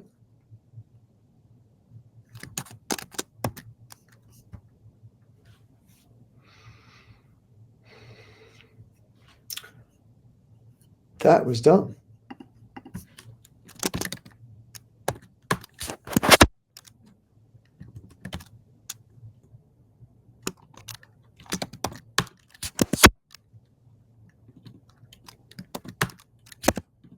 Why do I have a transpose here? Oh, that's why, because I need it for there. Okay.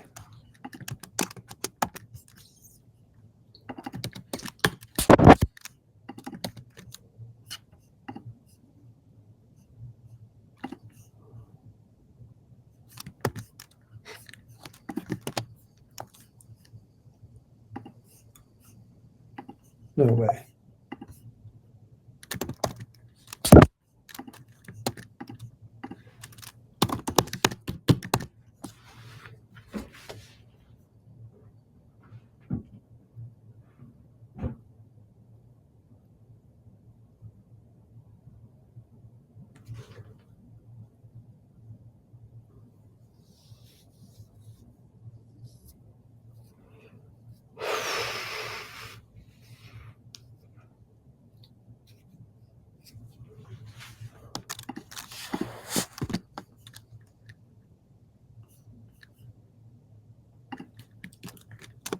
I need that.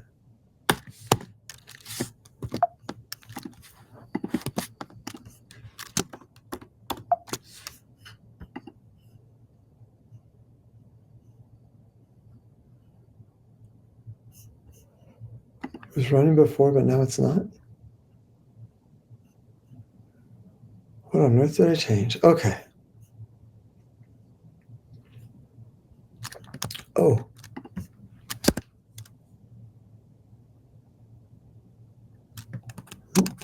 Still don't need that. Okay.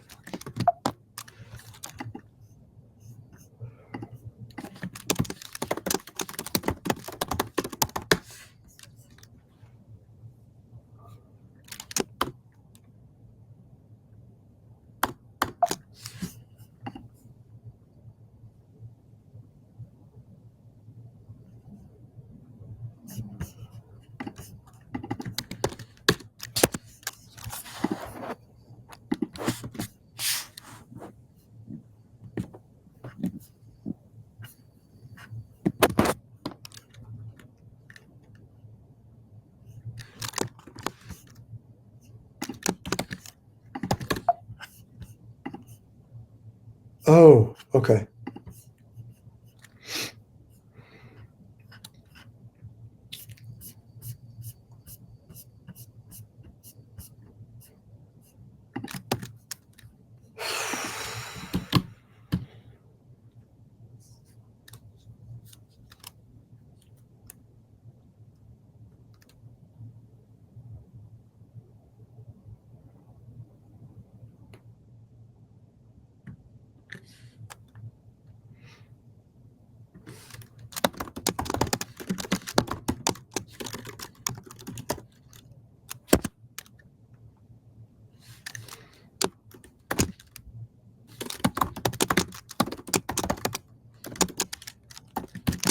I should call that X not. I don't know.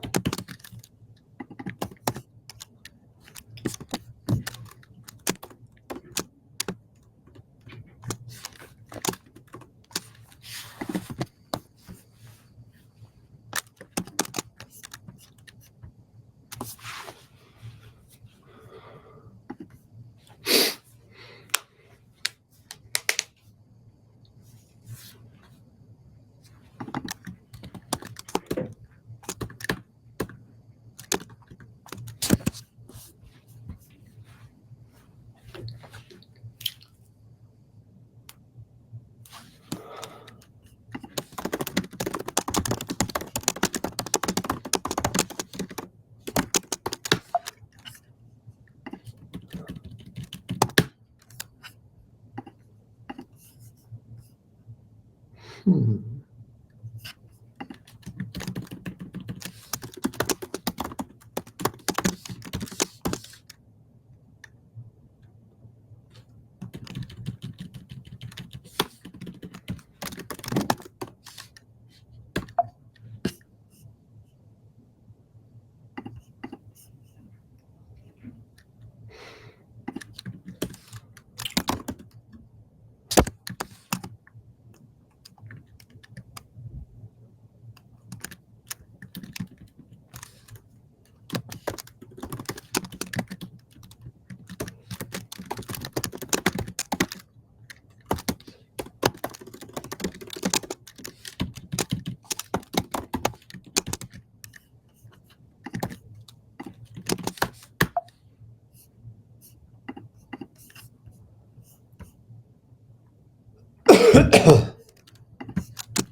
I didn't think we were going to be streaming this long. I knew I had the time to do it today, but I just didn't think it was going to take this long.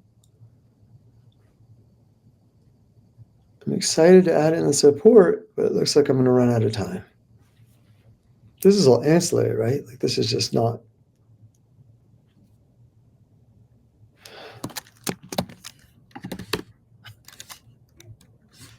Okay.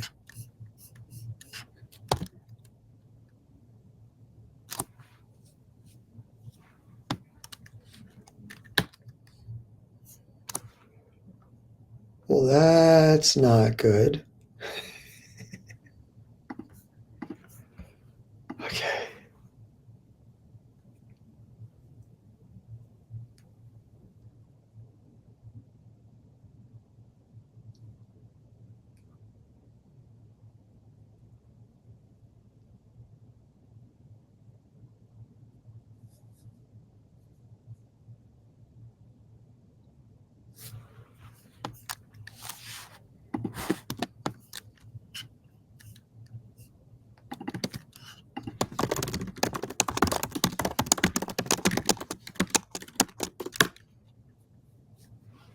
Those are reasonable.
Okay. It's reasonable.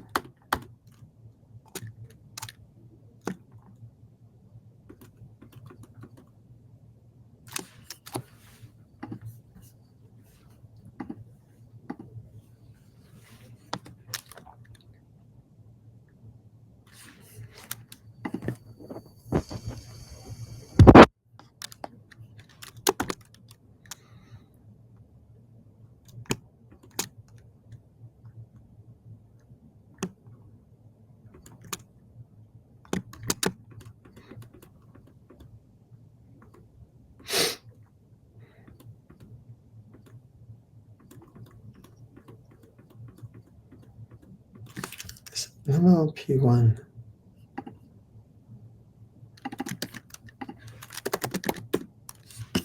Okay, they cleared it.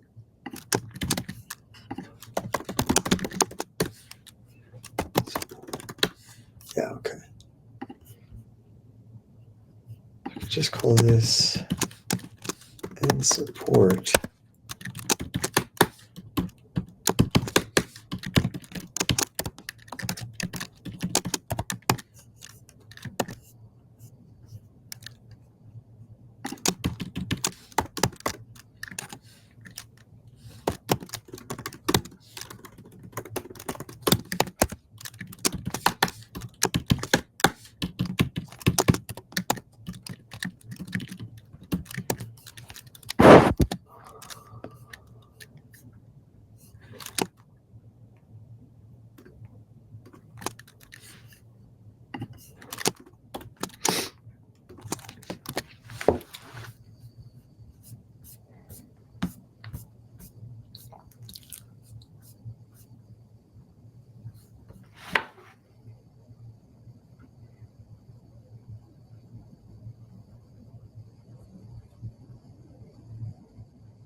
Hmm.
This ran for 1,000 iterations and didn't get close to converging. That seems to imply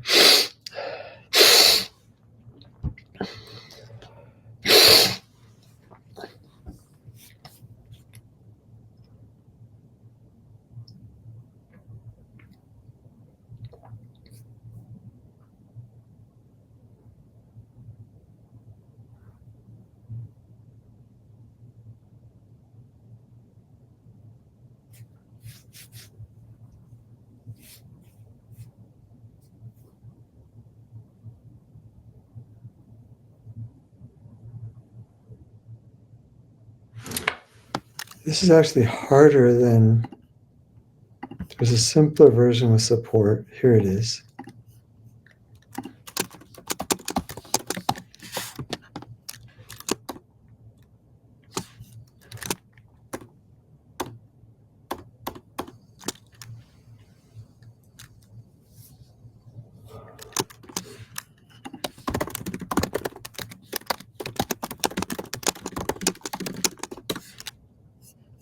It's terrible.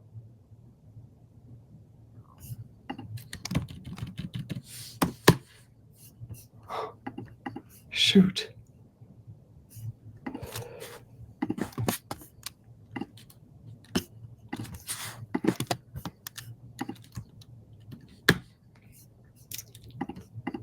Okay. Oh, well, for this one, I don't know. K data, no, just two. Yeah, okay. Why isn't this working?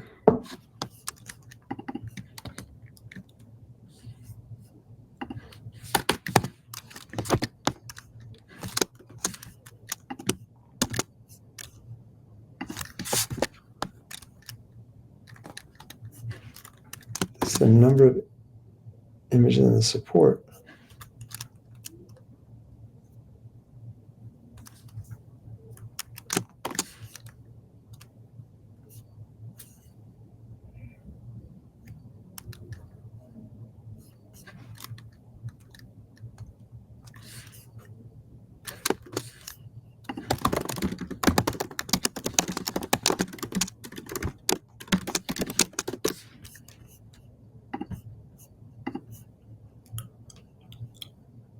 Oh.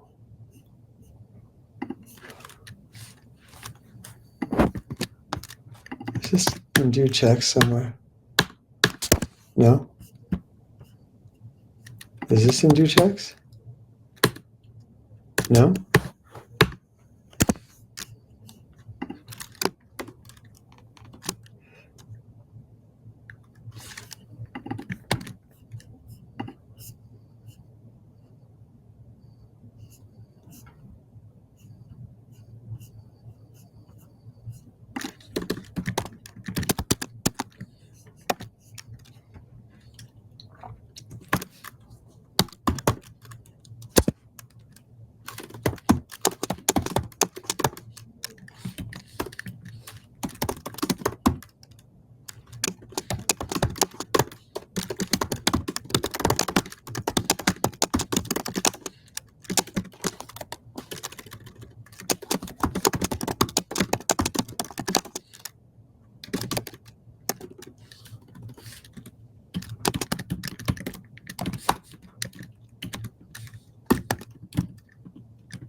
Oh.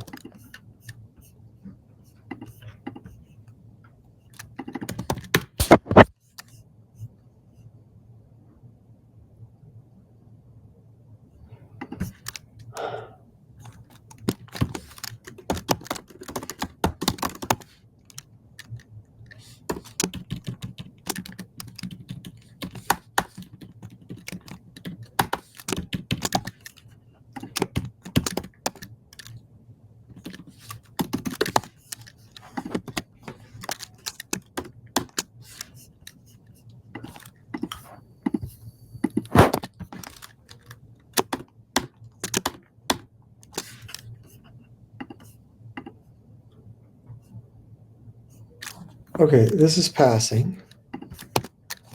Great. So this, its adjoint is its adjoint.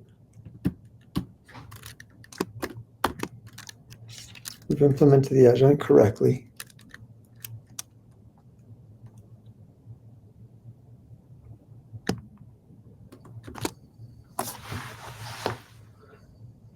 This is perplexing.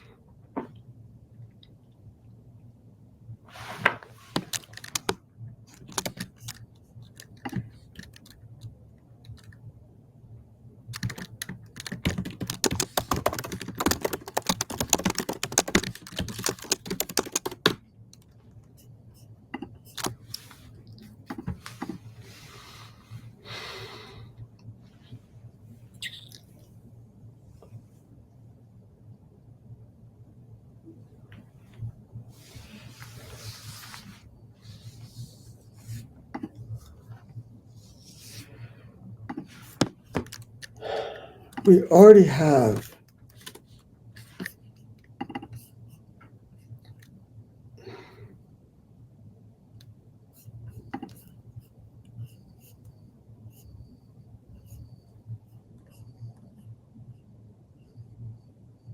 well, okay.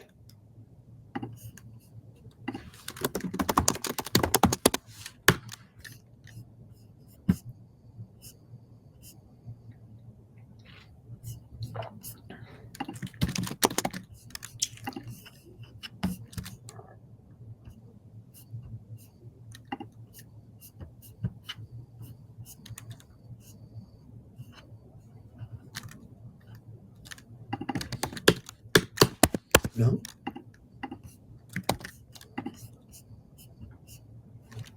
We previously had this.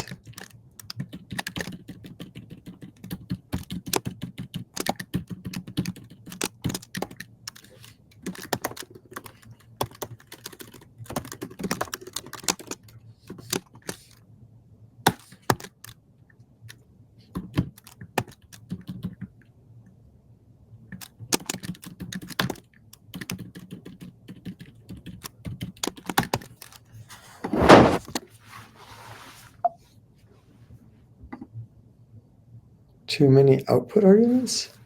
Okay.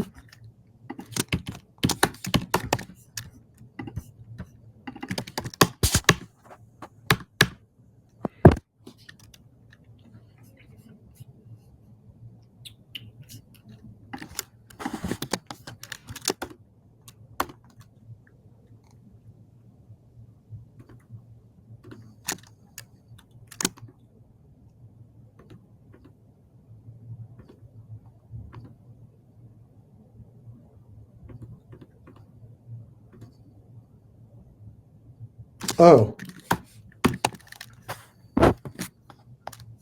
Okay, so why was there too many output arguments? Because relative residual.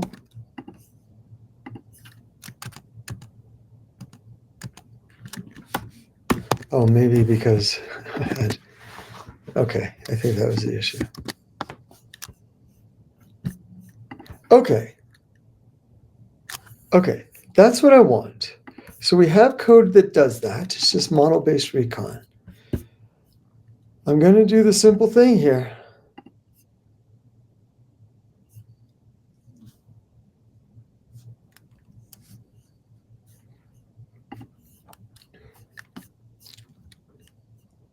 Over here, I'm going to run model-based recon. And over here, I'm going to run MRI recon. And we're going to see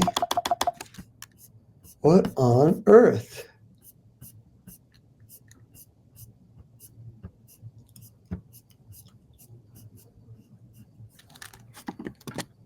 Okay.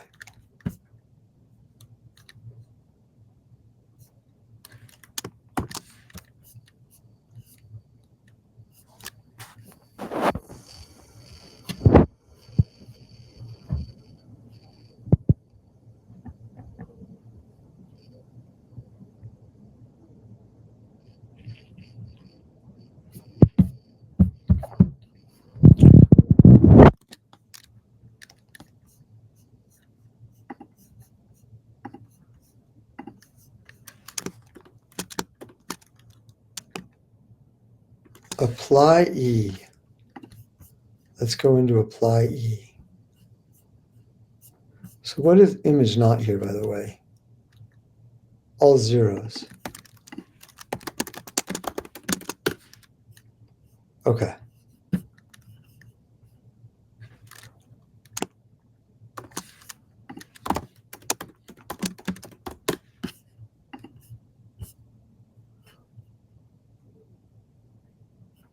B is 9830. B is 9830. To be already defined here. Yeah, okay. So we don't need it here.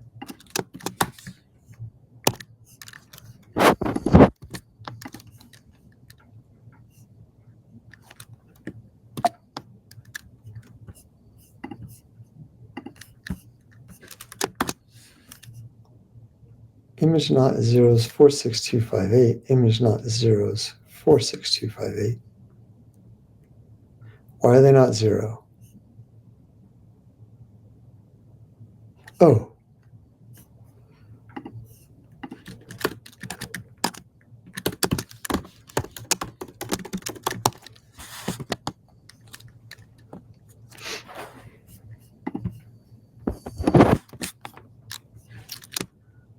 Apply P. 46258, all zeros. Okay. Now we're going to apply BMFPT. Here we're going to apply E.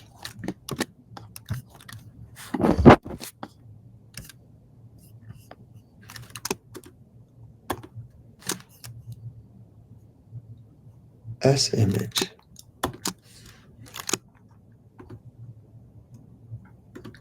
So that's PTN right there.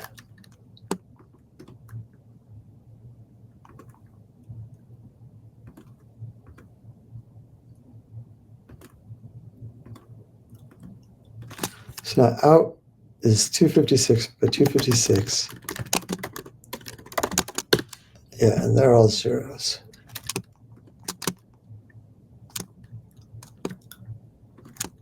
Now we apply F out. Out is still 256 by 256, should be all zeros.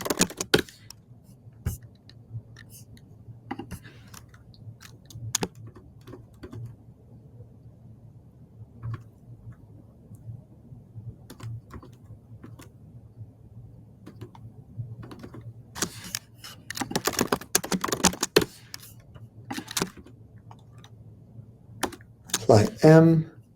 So out is now 9830.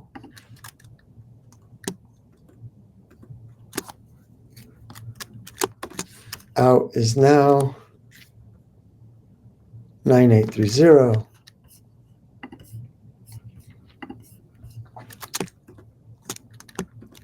And we vectorize it.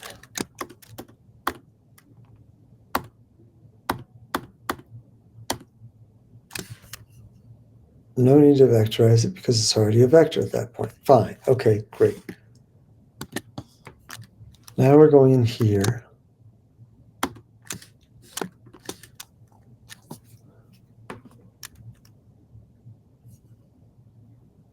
N is no longer, okay.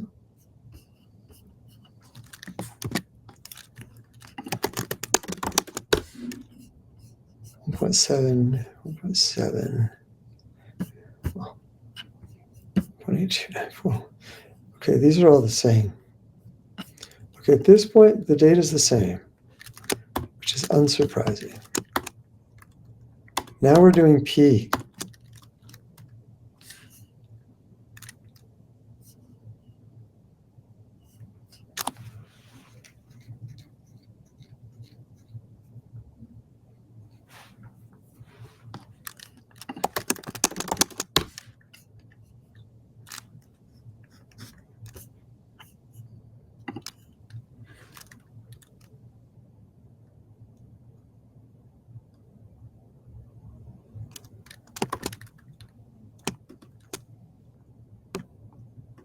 Wait, what?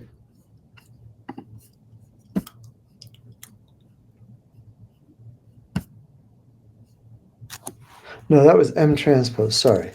That was M transpose.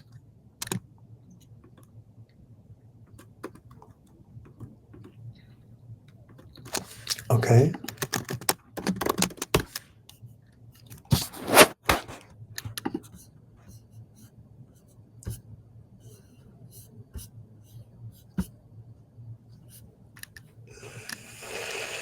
They are the same. Okay.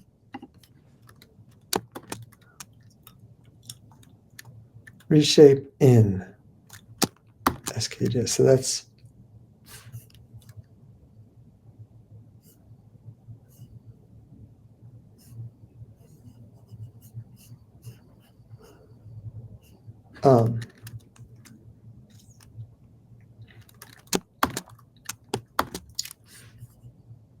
now we're going to take the Fourier transform transpose.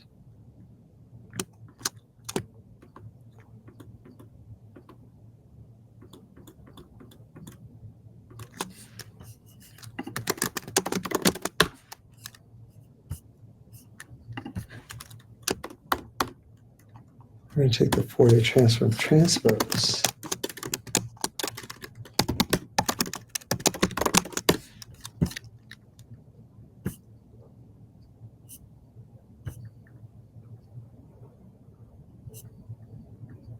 They're the same. Okay. Where is the difference? Now we're going to take P.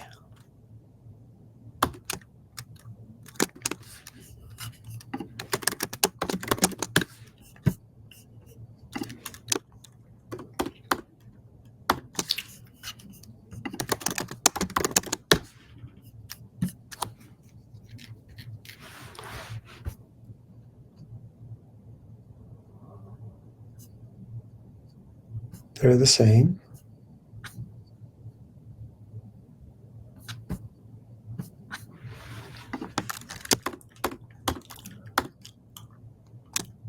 Oops. Now back in.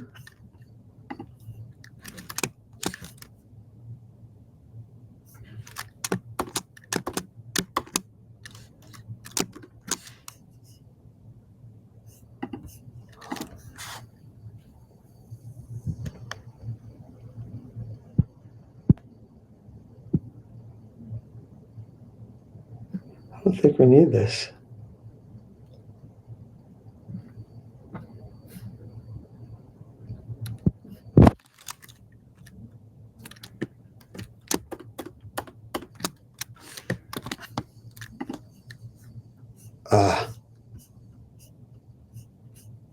Shoot. Okay. Well, now's the time to get rid of it, I guess.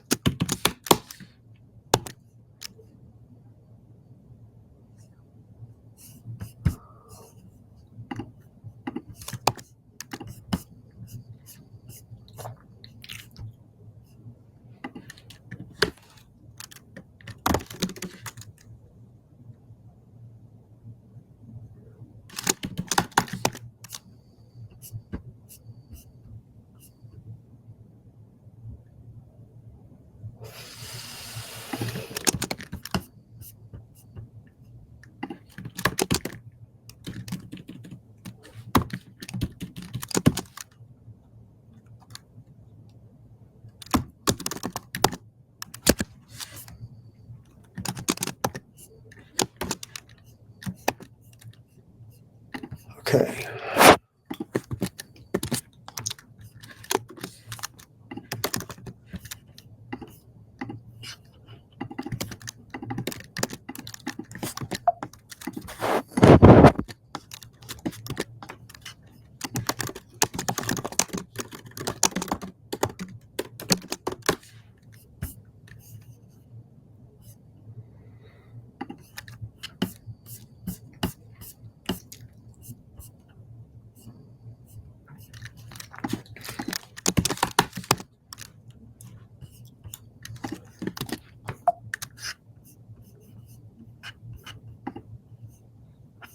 There is a difference.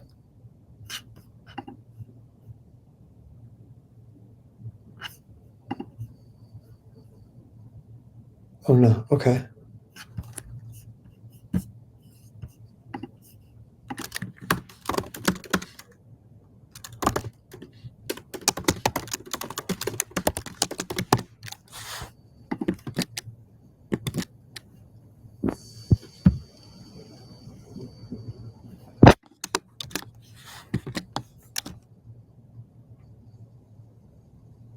Okay.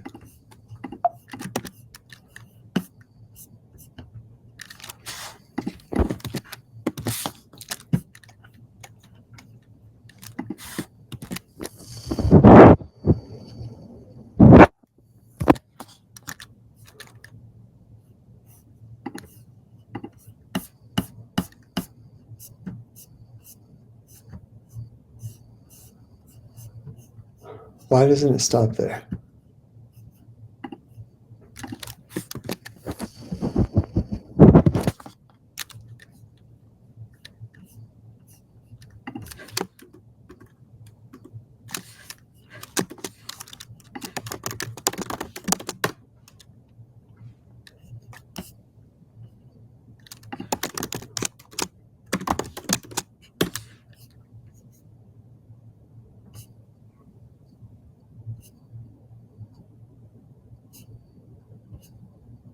These look the same. Okay.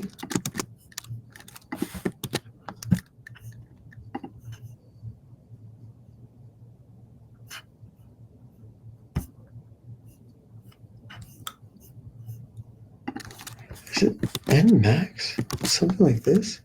That's only to 250. Okay, so if we set that to 250,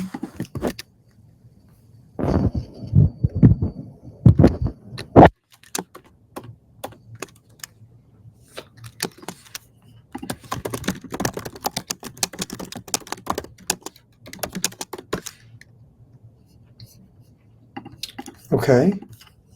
And if we set it to 1,000,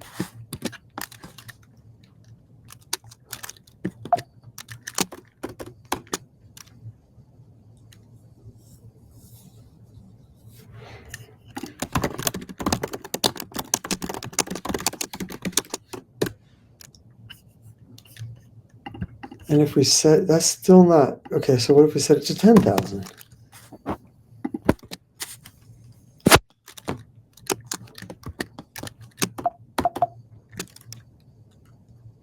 So the codes look the same. The issue is that we weren't running long enough.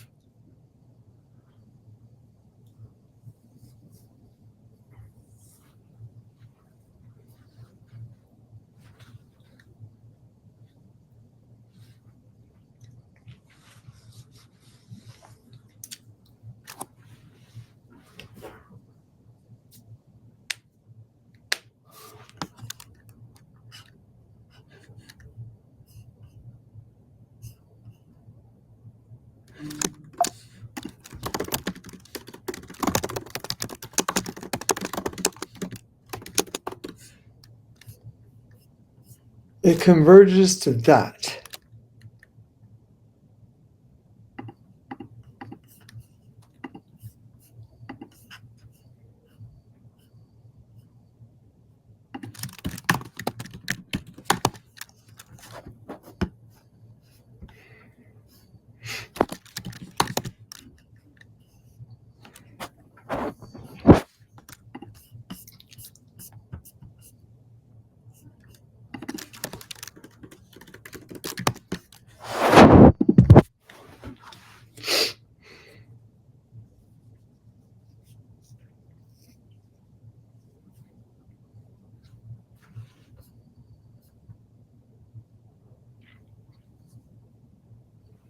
Adam Fighter, hello.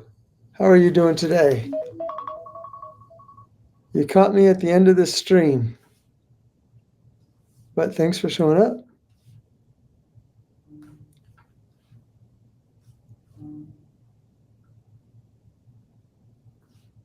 Got about 10 minutes more to go.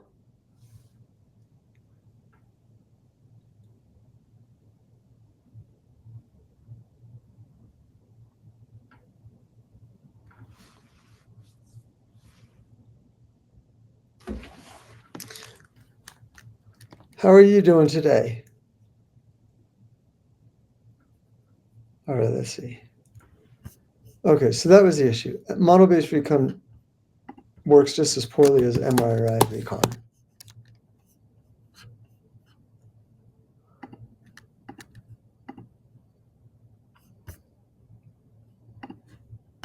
The reason is that the sample fraction is way too low. There's always more time into work. I mean, I'll definitely stream again. I think I know the issue. I think that the issue is that the sample fraction is way too low for just reconstructing with the support.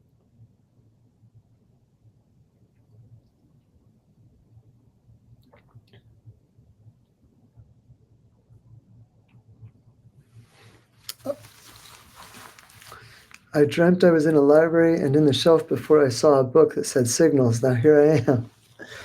I recommend Signal Analysis by Papoulis.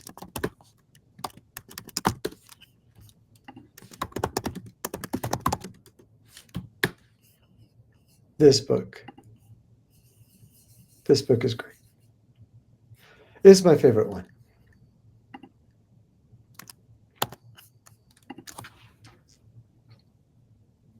He is good? Yeah. Okay.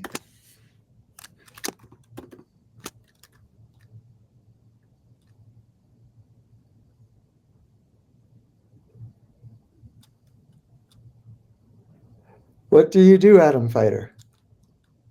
What sort of things do you work on?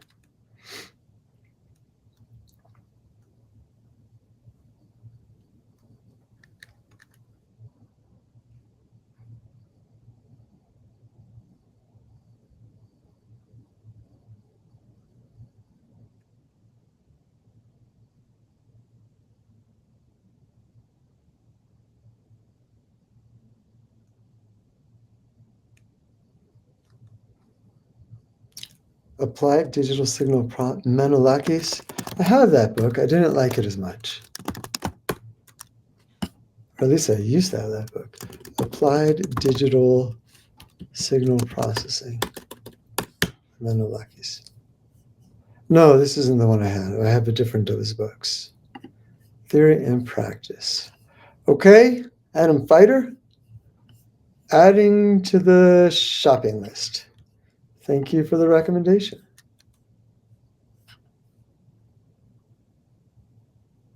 Without the need for an extensive mathematical background, I guess they mean they'll provide you the math background you need. Plenty of MATLAB illustrations. Sounds good. Okay.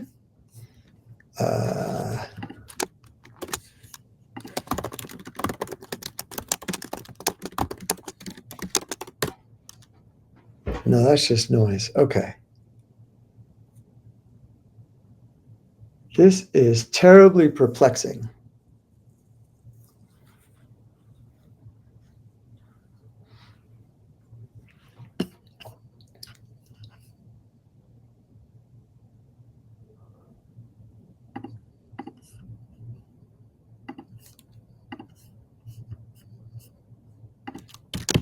If I made the sample fraction 0.8, like this should work. This should at least give something reasonable. You know what? Let's do it without the support. What does that do?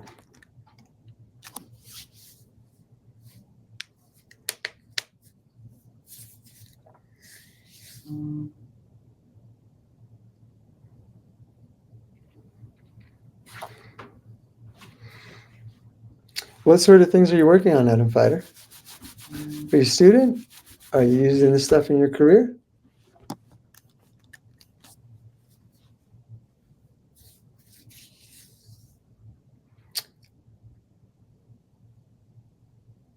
Seems pretty tough to fight atoms.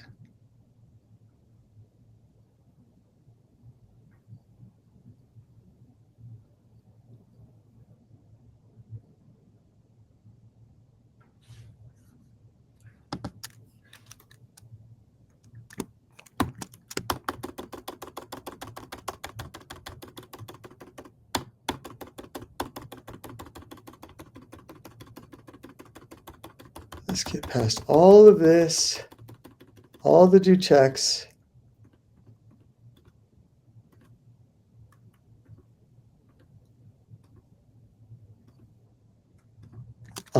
That's what it should be. Figure.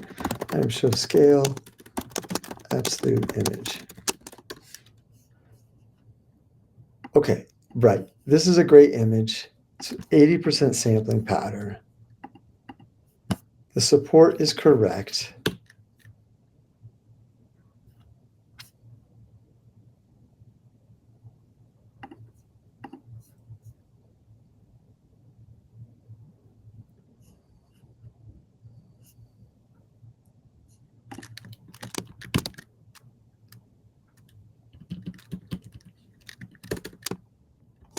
Looking to get back, just making sure my father is okay. Just tomorrow I take him to the doctors. I am a biomedical engineer. I am on hiatus. My mother was sick. I am very sorry to hear that.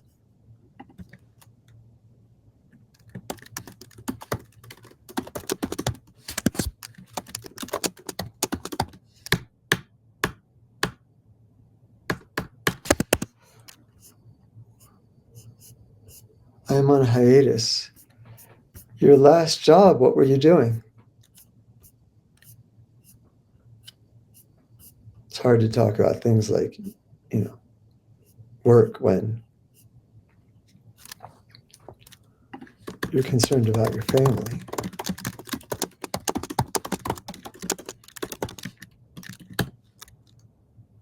Well, it's life. Not more sorry than me. Yeah.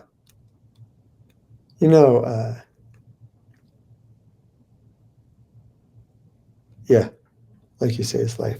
Brain-computer interface researcher. Ooh, neato. Neuralinks type stuff?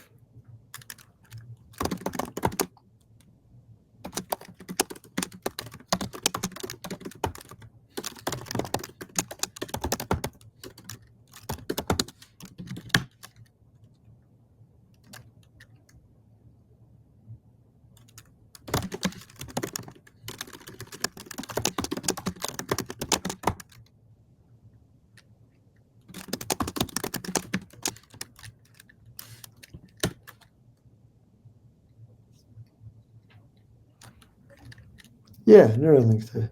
I learned signals from doing EEG signal processing. Oh, neat. I'm working on an EEG project. Well, I'm consulting on an EEG project right now, let's say. So I'm learning a little bit about it. I hope you get back to it.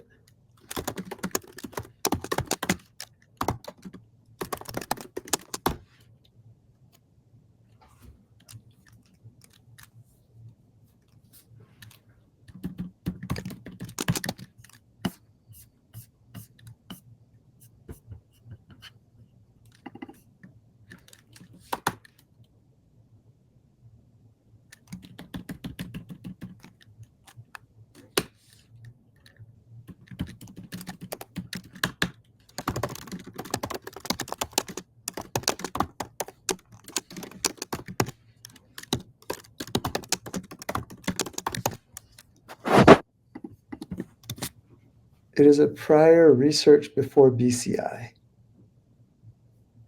Oh, I see. You were doing EEG stuff before doing BCI? I love this stuff. I hope so too. I consider it a good sign I met you online today. All right. I stream pretty regularly. I've been working on this a while. I am trying to reconstruct a good quality image from a very small amount of data, very small amount of MRI data.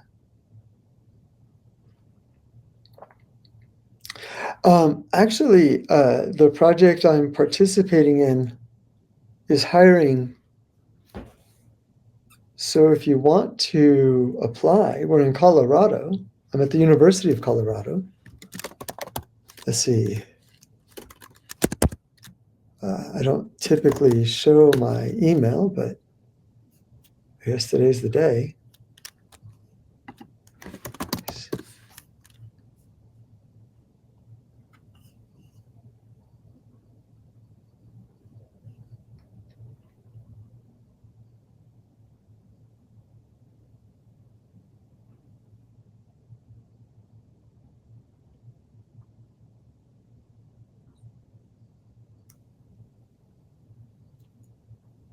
Huh. Bryce, I think it's a postdoc.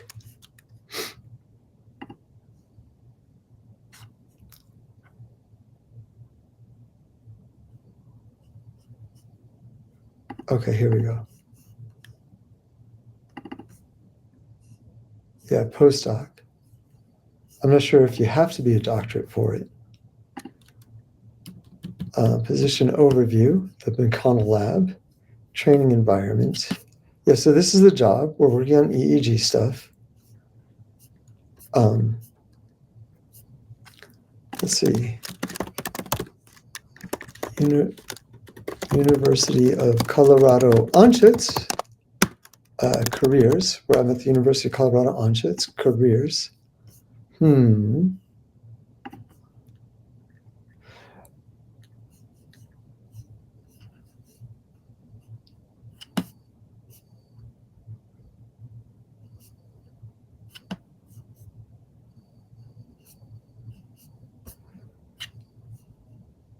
Well, it looks like it's pretty tough to find it, isn't it?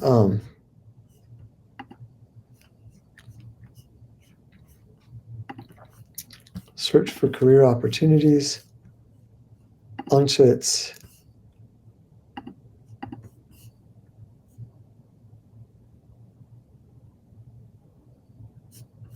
Maybe if I go to sent person.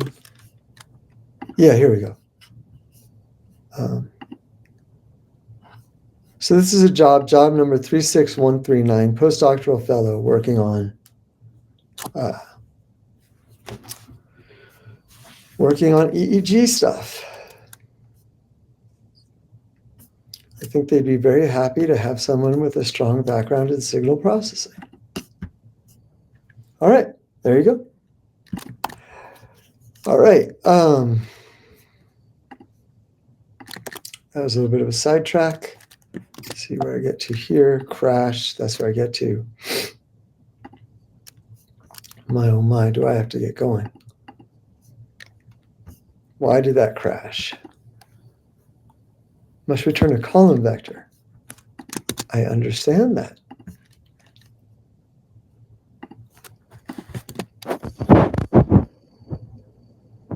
Oh, Lord. Probably not? Okay. Is it possible to do it remotely? I'm in Miami. I'm not sure. You'd have to ask, but Miami's great.